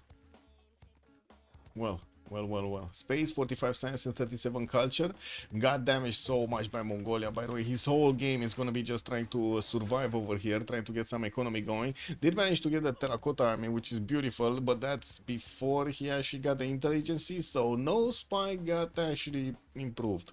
It is what it is. And we do have also Gwawel, 33 science, 15 culture only on Mongolia, on Genghis Khan, getting that Drums of War Golden Age going. And I do see he's on 81 points of production. He's getting the KHX chopped over here with the builders and still did not get that fourth settle going anywhere. As Swahili Scout, that might actually pick off one of his traders. That Swahili Scout looks hungry. Carrier, 64 science, 93 culture on Pembrashe and Voice Golden Age. Again, got slowed down by China. China is everywhere, man. He's getting units everywhere. We do have him on 200 points of production and still has Isodor of Miletus charges here. Got Temple of Artemis, got also Great Library. Did he get something else? He lost the Hanging Gardens, by the way. I don't know to whom, but he lost the Hanging Gardens that was being built in Naduatuca. Where are the Hanging Gardens actually? Pyramids? No, not here. Wait, who built the Hanging Gardens if he didn't do it? Was it Rome? WTF? Oh, they're breaching. Chinese courses are breaching, but both Mediolanum and Ravenna are gonna get walls. Lugdunum is gonna get the wall next turn anyway. It doesn't seem like that much is gonna happen. And still we didn't see the Hanging Gardens. Where are the gardens hanging? Maybe Swahili? Oh, it was Swahili actually, from the capital city of Kilva. Kisivani. He's also getting the industrial zone logistics. Maybe he does have a chance to pick up Imhotep, which is the next engineer. Scientist screen looks like we do have a bit of a race here to actually pick up Abu. Kazandar is also 164 science with 60 culture, a little bit further ahead than Suleiman. And from what I do see, also he's gonna need to defend against France coming from the north. France did send a spy. It didn't arrive yet into the cities of Indonesia, so he gets that extra intel. And of course, we're gonna need to see how quickly he can actually get to, you know, the big boy bonus points. Okay, Mediolanum. Oh, he can slam the city centers with the Corsairs. Doesn't take almost any damage if he slams into the city centers walls. Only has a single general deployed though. He didn't need to convert Burica into a military engineer to allow him to get the pathways. And yeah, there we go. He started slamming into the Rome city of Mediolanum. While Rome is also gonna get slowed down so much by China. We're gonna see if he's gonna keep up with everything in the next part of the game. 59 science, 77 culture here on near bird with 188 points of production.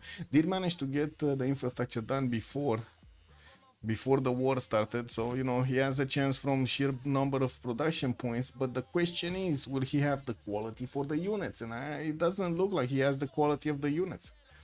Indo surrounded by 3 enemies and must sim. Is this the greatest joke of the week? Yeah. Yes. I'm pretty sure China is gonna send some units at some point to big boy over here, Kazandar. We got some units actually going through the western forest of Amboise. While he's attacking directly into Zanzibar, he's trying to get these ones around. Maybe they can actually hit Mataram and get some damage done there, although I kind of doubt it. Spy did appear in Jambi. Now we do see the extra intel showing up. It's only +3, so I would imagine Indonesia did also get a spy, or no, that's printing. He got printing. Printing coming up also next turn from XP. Gonna get +6.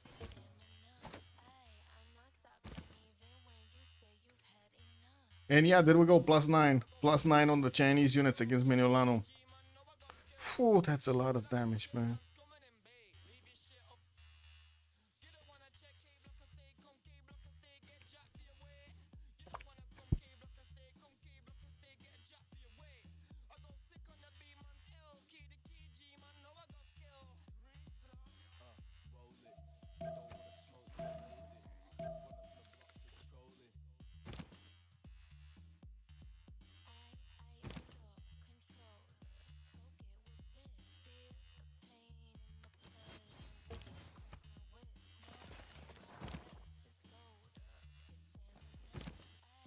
Oh man, 75 attack strength coursers against the knight. That's a one shot on a knight, by the way. And that's another one shot on a knight with a half cost courser, man. Oh my god, that's a lot of damage, man. The city of Mediolanum is still under siege, and I do see another 2 units could attack into it. Maybe even 3 units could attack into it.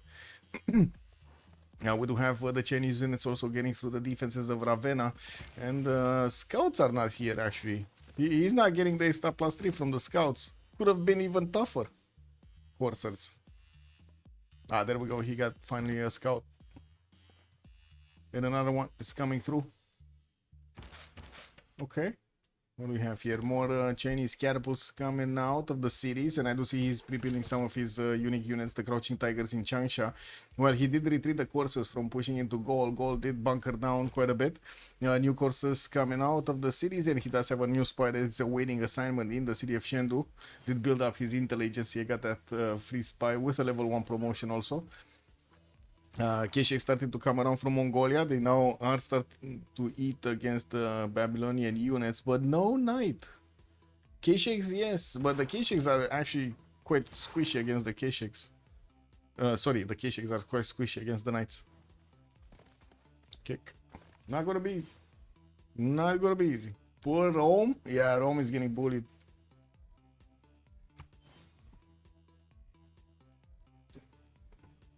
I would imagine also Indonesia is going to get bullied here by France. So yeah, the 3 units. Oh my. Oh, where is France? Where is Indo? Indo military engineering. Oh, he does have the upgrade button on the courses. He just didn't do it. He's getting a knight out from Mataram. And I do see some courses also from France are going towards Jambi. They're going to start pillaging tiles here. There's no way he's going to stop them from pillaging tiles, is it? They're getting through. Unfortunately, he doesn't have the movement right now.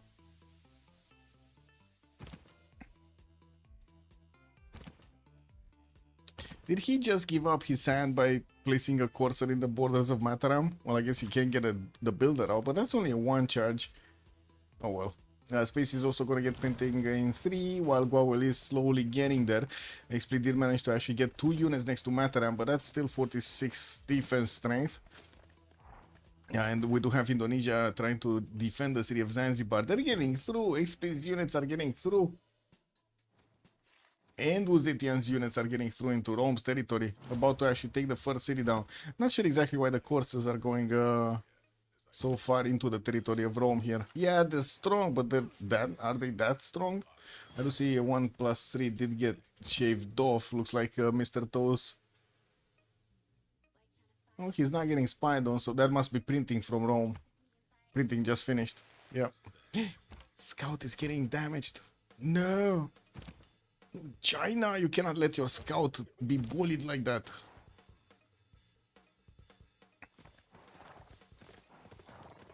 I would imagine the city's down. Yeah, there we go. I think the question is he gonna keep it or not? What do you think? Is he gonna try to keep the cities of his opponent? He cannot put the city of Ravenna under siege though. Yeah, he can still do damage against the city center. And we do have another wave of reinforcements. That's going to be a big question, actually, where these courses are going. If they're actually going towards Rome or not. It's going to be quite easy for them to actually follow the road pathway and reinforce the front line. China is also starting to grab a few of these tiles, grabbing the pillages, sending them back, and did actually delete the city of near Bird. Doing the damage. Doing the damage. It's still near Bird that has the most production, though, between the two. Wait, is this actually Mongolia dying to Babylon?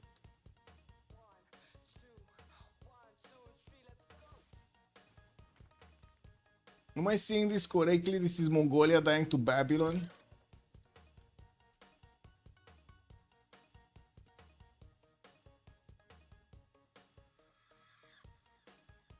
How is this possible? Kabachok, good evening, sir. How is this possible, Kabachok? How can this be? Okay, we got some counterattacks. Mongolia is lashing out. He did take down one of the units here. More Keshiks coming onto the front line. Is Space gonna resist? Did BB ever lose a game? They did not. I don't think they did. Another one of those units goes down. Extra culture coming out from Babylon. Boom! Another one goes down. And another one goes down. All of the army of Mongolia just getting taken down. For some reason, Mogadishu still has a battery ram for all of these, you know, units.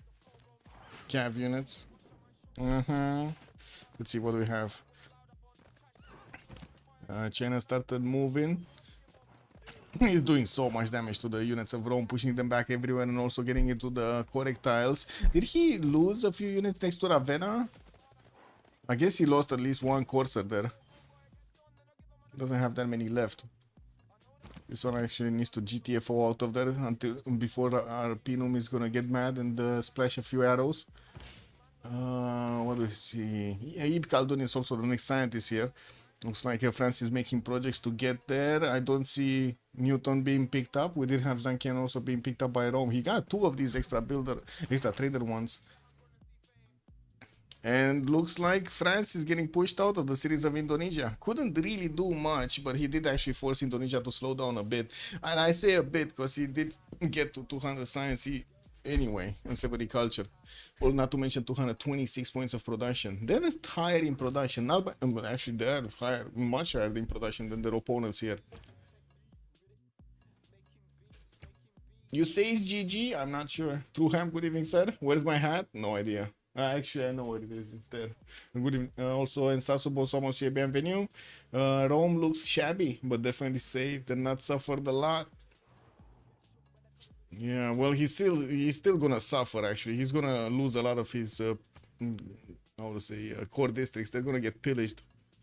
It doesn't seem like these courses are gonna get stopped anytime soon.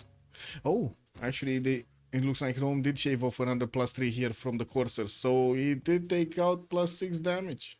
And I do see this scout is just not keeping up with the coursers, so he's not giving that damage to anybody.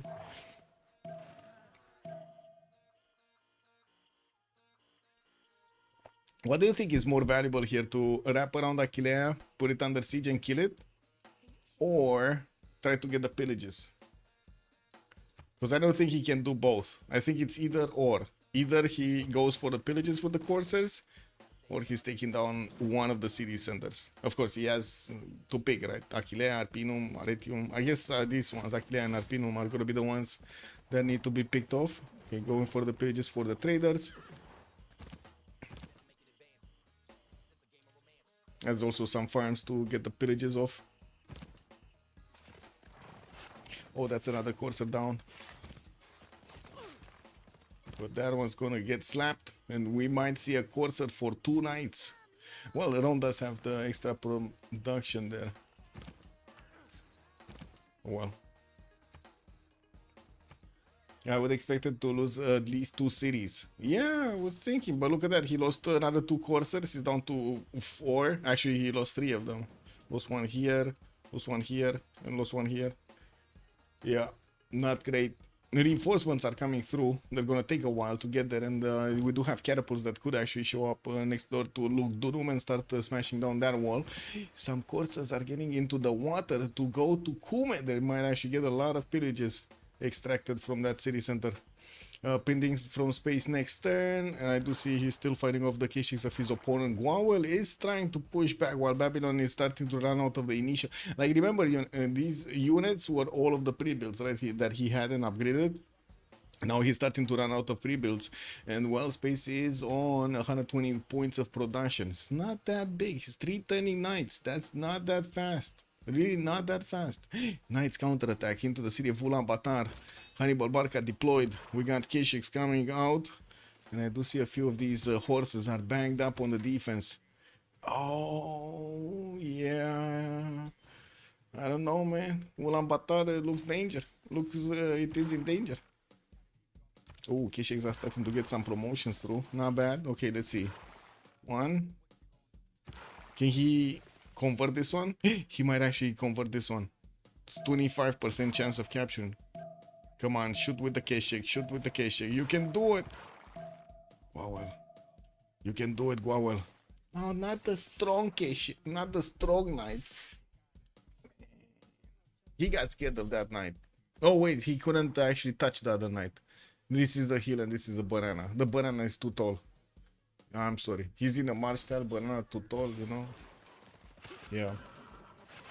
Whoa.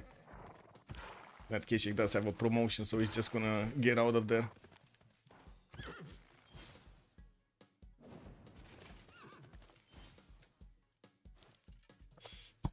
Okay, here.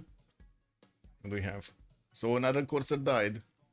It does seem like we're down to 3. Well, China did manage to pillage quite a bit and kept near birth to 70 science and 76 culture. Yes, he does have 180 points of production, and he's still needing to rebuild quite a few of his campuses. Pillages off, that also shaves off a lot of bonus points that were coming out from those traders towards the capital. And crouching tigers are finally coming out from the city of Changsha. Rome is seeing, by the way, all of the reinforcements that are coming through that city center. We got quite a few hard-built courses that are moving through the highways here, and Shendu is going to start building up the campus count. I'm going to get another one of those +2s. Swahili, Colossus getting finished in Kilvakisivani, also working on the campus research projects. I would imagine Newton is going to be one of the next ones. Swahili did manage to pick up Ibn Khaldun, the happy scientist, and France might actually pick Emily du Châtelet. I didn't see Newton anywhere, so yeah, we gotta see that happening. James of St. George next engineer, also Jacob Fugger on the merchant screen. That doesn't matter. We got France with a few units that are still alive actually and pillaging the units. The tiles of Kazandar. He's getting bullied. Well, he did manage to get to 224 points of production, and does have crossbows with quite a few knights and coursers defending himself, while France also only pushes with a few units here. I would imagine he's soon gonna get to his Guard Imperials, and this is the proper continent for Guard Imperials. XP is on 110 science, 82 culture. He's getting a few more campuses out, and yeah, he's in a Pen Brushing Voice Golden Age. And there we go, all of the pre-builds coming out, all of these swordsmen. Well, yeah, he needs men at arms, he needs muskets, and then he needs to get to Guard Imperials. That is gonna require quite a few of the 10s from him of science. Oh, Knights actually got overwhelmed. Babylon is pushed back, and we do have him trying to get a settler actually in front over there. While we do have Mongolia also getting some of his own Knights on the front line. It's gonna take time. These two take time to get built. Eastern front looks like Babylon is moving out. He's going towards Rome. He's going towards Rome. He might actually catch Rome over here on the back foot. While we still have Chinese coursers moving through the Rome territory, those are just, you know, pillaging everything they can get their hoofs on. Printing in tutors for Genghis Khan. Well, I do see these courses are gonna get the tile next to Lungdunum. It's gonna take a while for these trebuchets to actually get in on to the correct tiles to start pushing the cities of Rome. Not to mention Rome is gonna need to reposition all of his military back on the east side so he can fend off the next attack. Babylon is building catapults. Well, he's optimistic. He's also building a lot of knights and started to get his 6th city center going. I see already he has 5. This one moving cotton tile by the looks of it.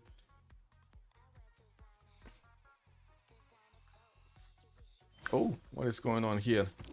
What is this Gallic Gesate doing in the city of Lyon? Well, there is a knight coming around and we do have a swordsman here.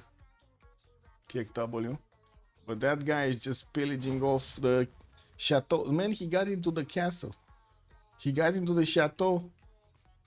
This is basically the French castle, no? Whoa.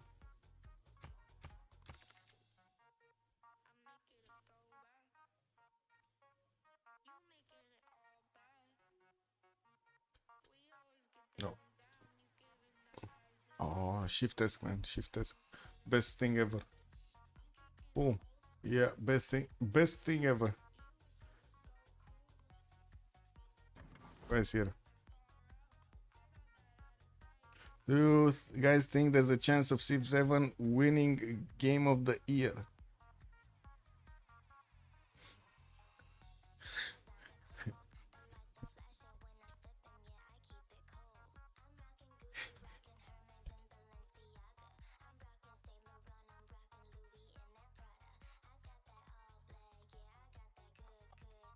But then I'm not saying anything. I'm gonna start up a poll. Team names are wrong. Wait, did I put them wrong? Uh-oh. Oh, I did put them wrong. Okay. Right side is actually a big Beastz. What? I don't know why it didn't write. I'm pretty sure I wrote it down. Anyway. Who has the blue CSs? Also, Arno, thank you. Good evening, sir. Hatusa is being kept by Kazandar. Also, Carrier is keeping Anshan. So they have both on their side. Printing coming out next. We do have Mongolia getting those units closer and closer to the Babylonian borders. And we do see him getting those experience points. These are all going to be like level 1, level 2 K-Shakes. He does need knights though, and a lot more. Getting a spy from Karakorum, while he did deploy the first one in Babylon's capital.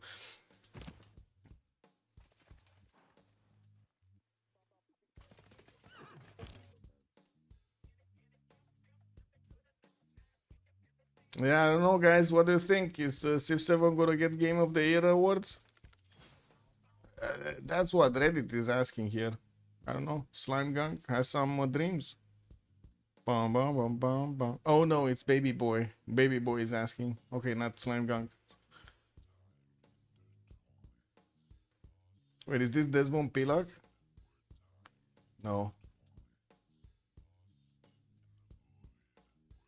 Oh, Guardian of Nachos did start building up Forbidden City over here in Mozambique. While I do notice more and more pre-builds are coming out from France towards the front line, slowly he's getting there. Military tactics finishing up next turn. He's gonna discover men-at-arms, or also gonna finish another one of these campuses in Paris. That's gonna be a nice +3. And it looks like Kid is asking for a pause in 3 minutes.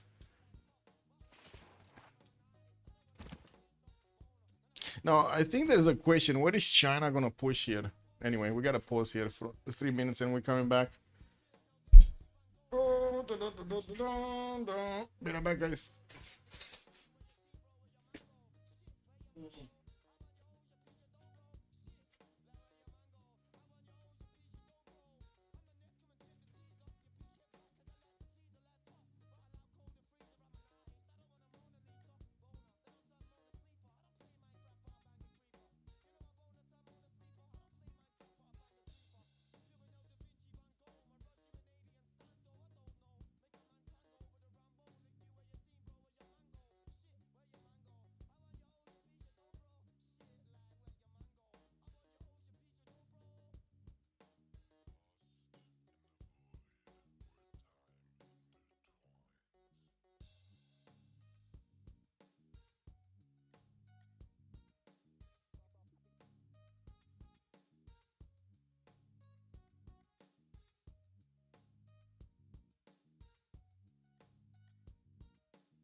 Dum, dum, dum, dum, dum, dum, dum, dum, dum.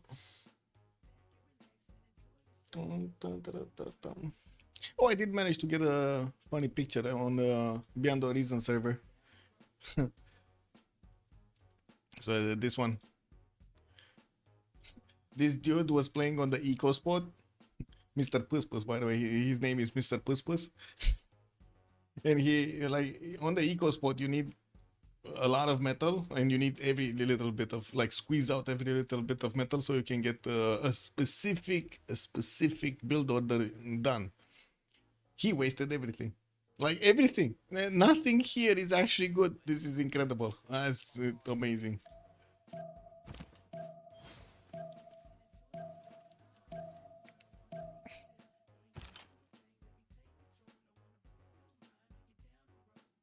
Okay, more spies coming out from Shendu, another one, and I do see he keeps on hard building those coursers, plays down a lot of his walls to get the extra science and culture from, while Rome did manage to get the Chinese unit out. We might actually see another trader, another one of these traders getting picked off. Let's see what near, yeah, he's gonna pick it off. He did manage to take it out, and yeah, we do have units chasing it down, while Nearbird is gonna need to get the reinforcements to Ravenna. Space is also getting his castles next turn, but that seems to be too late. We got the Keshik's already starting to pound on his knights, while Mongolia is gonna have a few heavy chariots to upgrade from. Units here, no. Looks like he's just sending a few of these Keshiks to hunt down the Babylonian knights, do the damage over here, and we do need to see what's gonna happen, while he's gonna still need to get the knights. I don't think he has enough knights, like only 2 knights. That's just not enough knights. I do love the Keshik count though. These are amazing. Not to mention they're getting their level 2 slowly but surely, their experience points.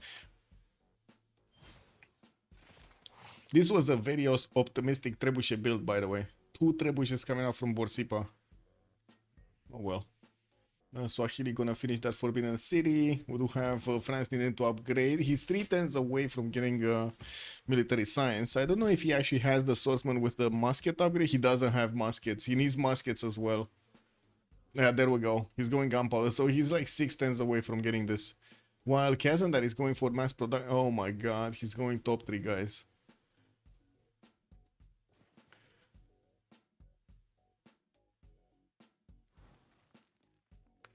Am I the only one concerned about this? I do see France is also working with Babette to actually get a level 2 spy. He's gaining the sources in 2 turns, but that's still gonna take another 5, so 7 turns to go. Maybe like 6, 8, I mean.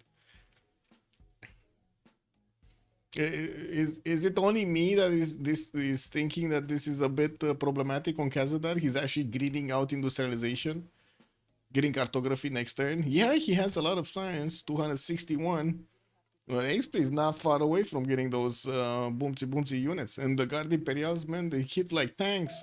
Can XP get to nationalism? Yes, he's Mercantilism next turn. And he has so many pre-builds. 2, 4, 6, 8, 10, 11, 12, 13, 14. Okay, that's 7 cores. That's not that much, actually, 7 cores. Still 7 strong cores.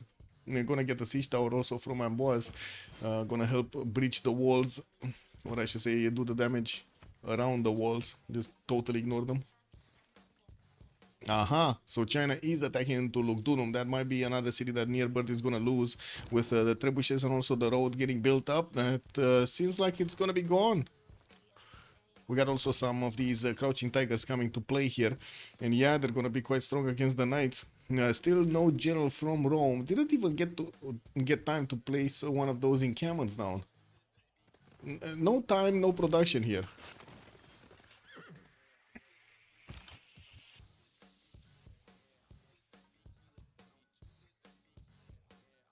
Oh, what did you guys vote? Will it get? No, everybody voted no. Yeah. Let me actually give an answer. What is this guy? Stream chat says no. That's what stream chat said. I don't know.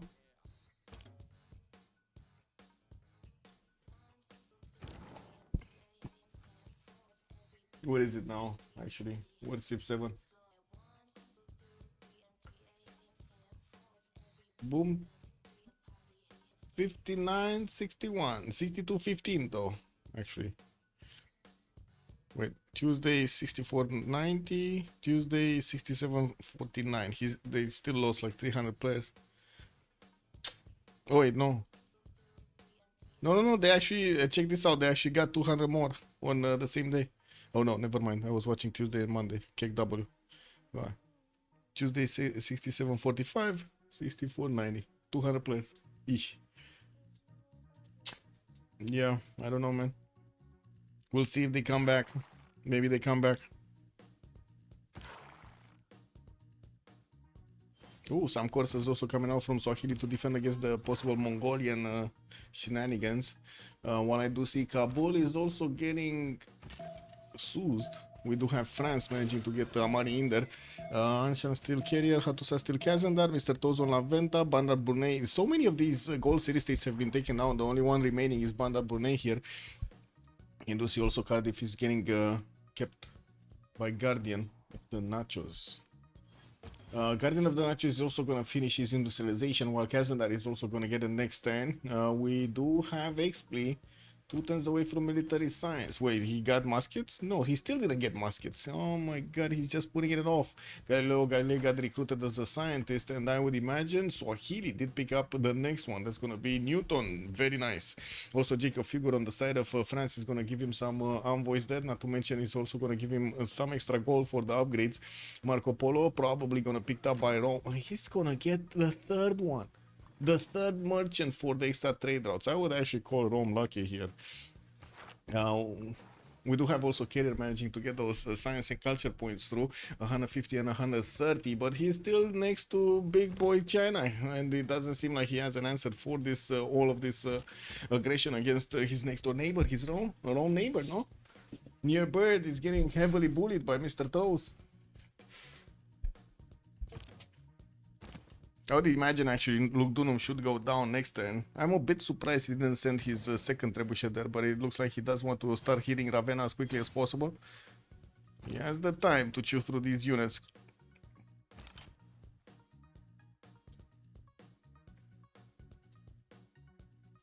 What is this?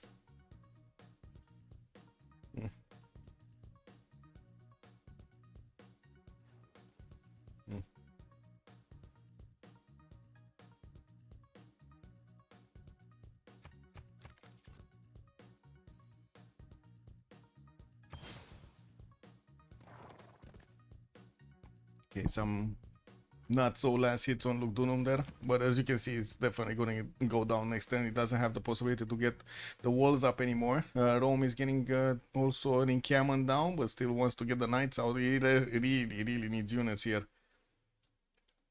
We got the Keshik still chewing through the defenses of Babylon, while Babylon is trying to get a few new units out. It does seem like at the moment Mongolia did manage to get a big ball of attack damage against his opponent, a strong one. France though is still not upgrading and still not going for muskets. Does he probably still wants to pre-build a little bit more, right? Getting those maritimes out. Has also encampment training projects coming out from Toulouse, and I do see he needs 300 points for this general for Amina, while he only has 4 points a turn and is on 51 in total.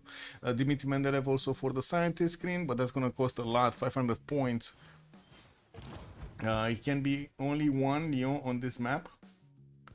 Wait, there are 2 Lyon? Yeah, 2 Lyon. Where's the Lyon? Oh yeah, there's a Lyon over here and there's a Luke Dunham over there. Got it. Well, yeah. Doesn't seem like Luke Dunham is gonna be alive anytime soon. Wait, did we have somebody upgrade his musket? Oh, we did have a musket. France actually did finish that one. Switch to metal casting and got the Guard Imperials. There we go. 83 attack damage right now. Not cored up and they don't have a general. He does have 3 of these encampments down, and I would imagine he's gonna start making projects from all 3 of them. after he finishes pre-building. It looks like I'm not that correct. He's trying to get a military engineer and still hard building that musket in Marseille. Well, now he's getting the gold from his teammates. He does need quite a bit, actually. 135 a pop here. It's not gonna be cheap. He has 869 in the bank. Now, I think the question is Kazandar gonna have strong units? So he's gonna defend with field cannons and cuirassiers. Does he have enough field cannons? 1, 2. No. And cuirassiers, he does have quite a few of them. I would imagine also nationalism is gonna fit him nicely, while also XP is gonna get his nationalism next turn. Now, gonna have metal casting also finishing next turn, and he has some trebuchets that he could upgrade into bombards.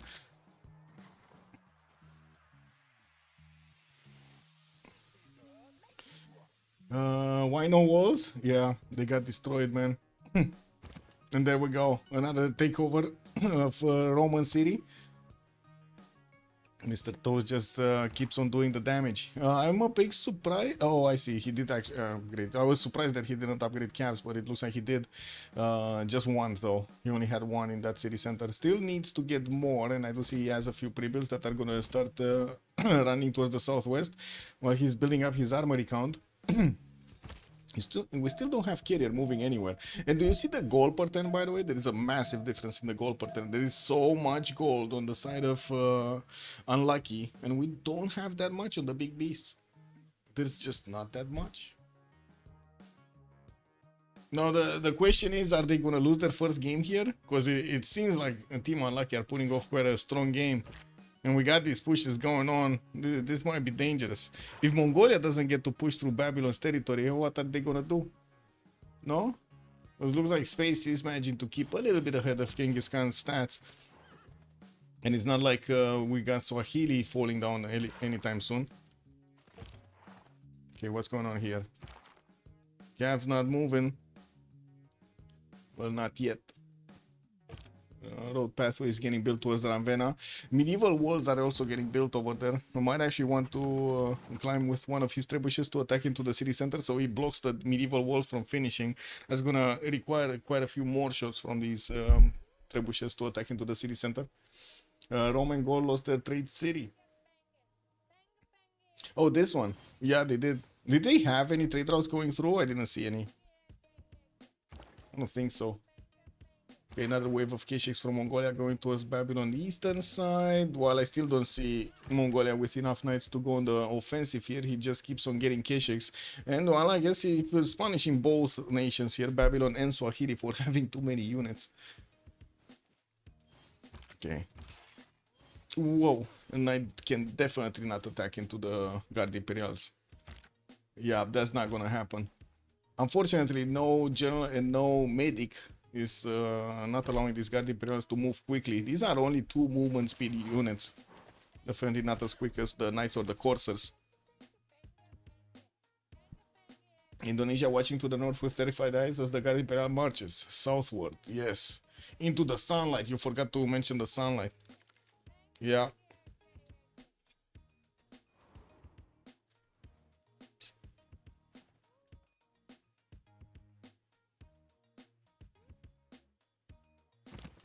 Imagine if they added a visibility penalty always on the east.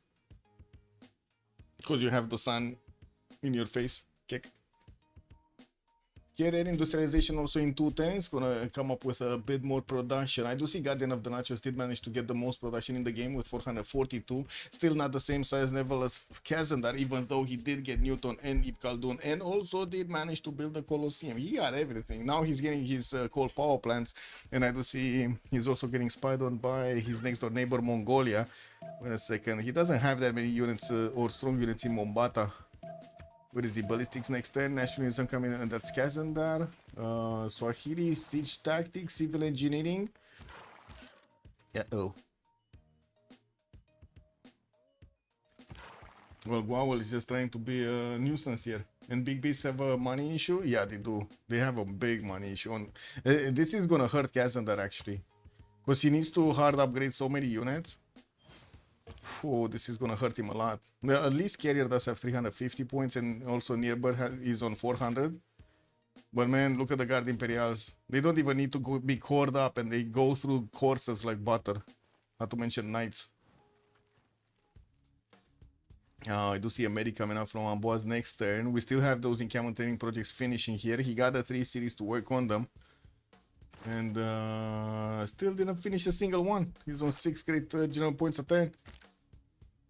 Can you show that what is in Carrier's mind? No. It might be some plus 18 stuff, Echo Supreme. I have no idea what's going on in Carrier's mind. Getting some more Opidons. I think he wants a bit more gold, but he just cannot get it. Got to place down a few commercials, not that many. And he's getting spied on by China.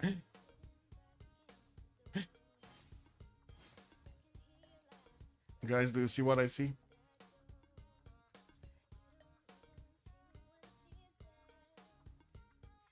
I think Mr. Toes has this.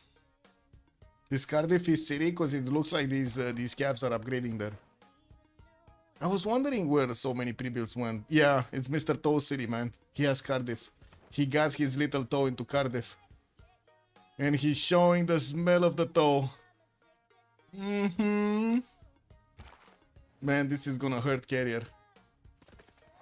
I don't know what it's on his mind, but this is gonna hurt him. Okay, we got Mr. Toes wrapping around Ravenna over here, giving him the hug of doom. We also do see these crouching tigers are doing massive amounts of damage against the knights. They do have an extra, what, 17? Not 17, what is it, the extra? 7, not 17. Attack strength against Rome's units, against his opponent units when he's right next to them. They need to be right next to them.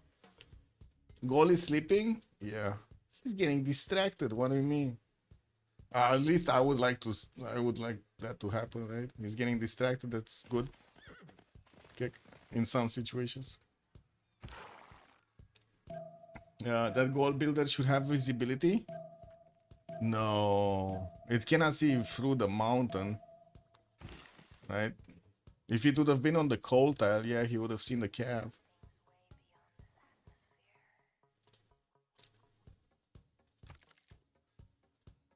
Got some frigates coming out from Samaro Briva. And well, I do see some cabs are trying to get through. There are Gallic Maritime Corps that are defending the front line in the south. And of course, a lot of one-tile chokes are going to block any kind of fast movement.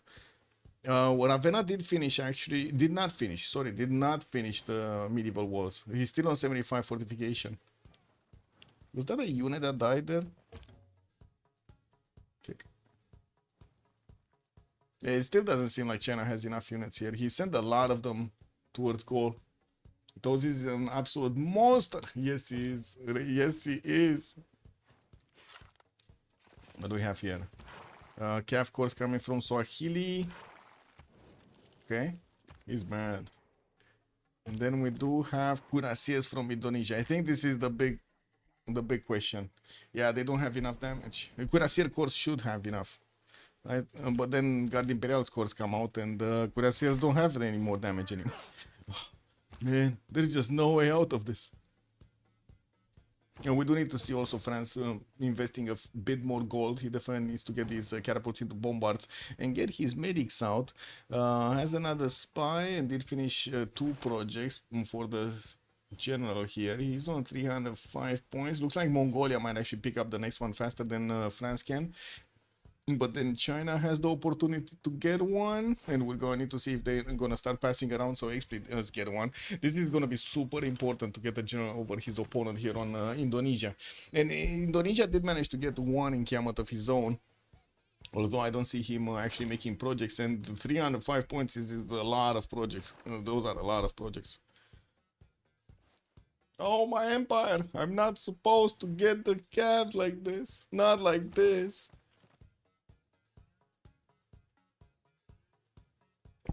This reminds me of the scene from Alien vs Predator. You know that chick that died and she was like, not like this, not like this. Yeah, yeah. The soldier chick.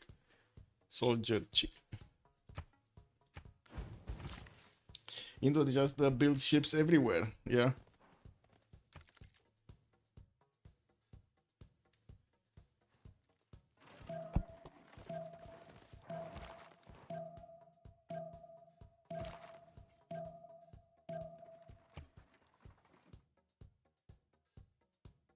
Oh, we got Cavs actually coming in directly face first into Novio Dunum. When I should get a mana time or two, and we're going to see if they're gonna get pillages. Doesn't seem like that is a mine, no? No, that's not. Oh, it already got pillaged. Still no reinforcements here in Ravenna, while of course he's using his crouching tigers to do the damage against the units. He does need his trebuchets to do. Oh, he does need the second trebuchet to come through also to deal the damage against the walls. That's what I mean. Well, wall shut, so you can now move forward and deal damage. Mr. Toes.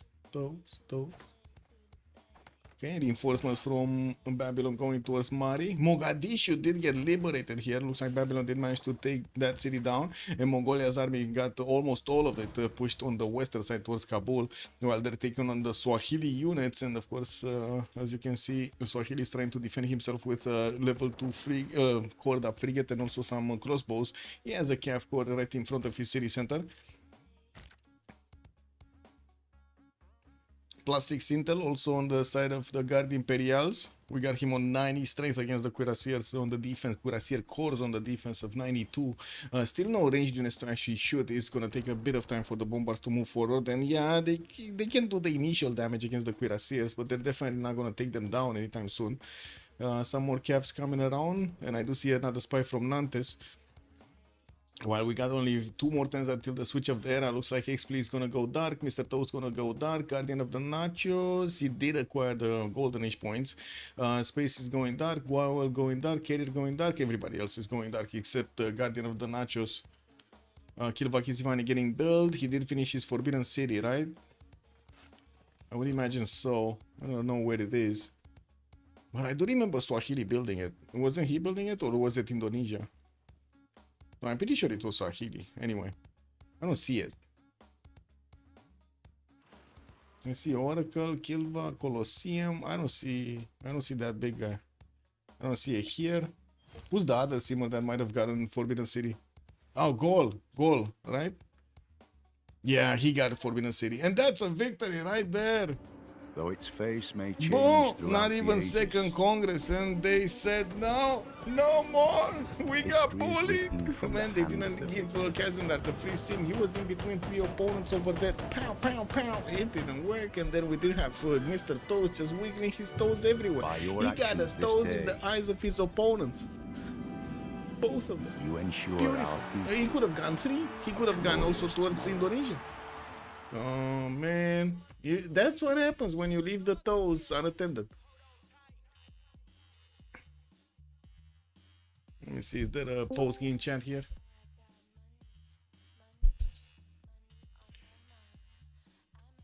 What is Kilva Wanderer built? I hope it was built in the capital. Yes, it is built in the capital. Yes. Yep. It's getting built here.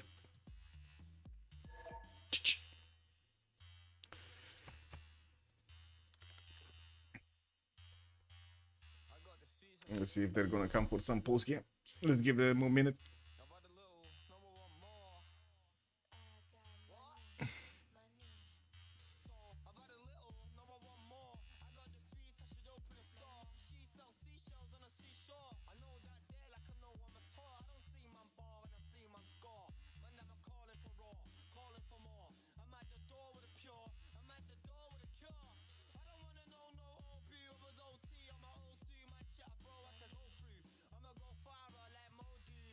Looks like no. So let's close it up there. Thank you so much for everything, much appreciated. We're gonna need to watch what kind of games we're gonna have next, like tomorrow or the day after tomorrow. I don't think actually we did have any schedules tomorrow. Maybe in the civ6.com server. Give me a second, let me see if we can actually get an idea. What is it, Thursday tomorrow? No, Wednesday. It's Wednesday, right? Yeah. Okay. Oh no, wait, Thursday. It is Thursday. I said correctly. Oh, 18. Okay. So we got a few. Wesu 60 la animare. We got Lager and Barrier de Fromage versus La Tribu de Fana. And that's about it right now. We're gonna need to see what games are gonna be in the weekend though. Anyway, jeudi, exactly. We're gonna see tomorrow what happens. The games are between like 1800 and 1900, so same time, same amount. Bye bye.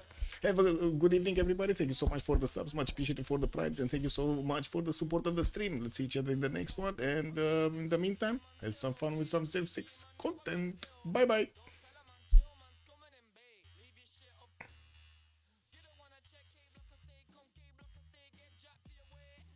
Wanna come K-block and stay, get a job for your way. I go sick on the B-man's L, key the key G, man, know I got skill. Roll it, don't wanna smoke, don't hold it. Run up the block, control it.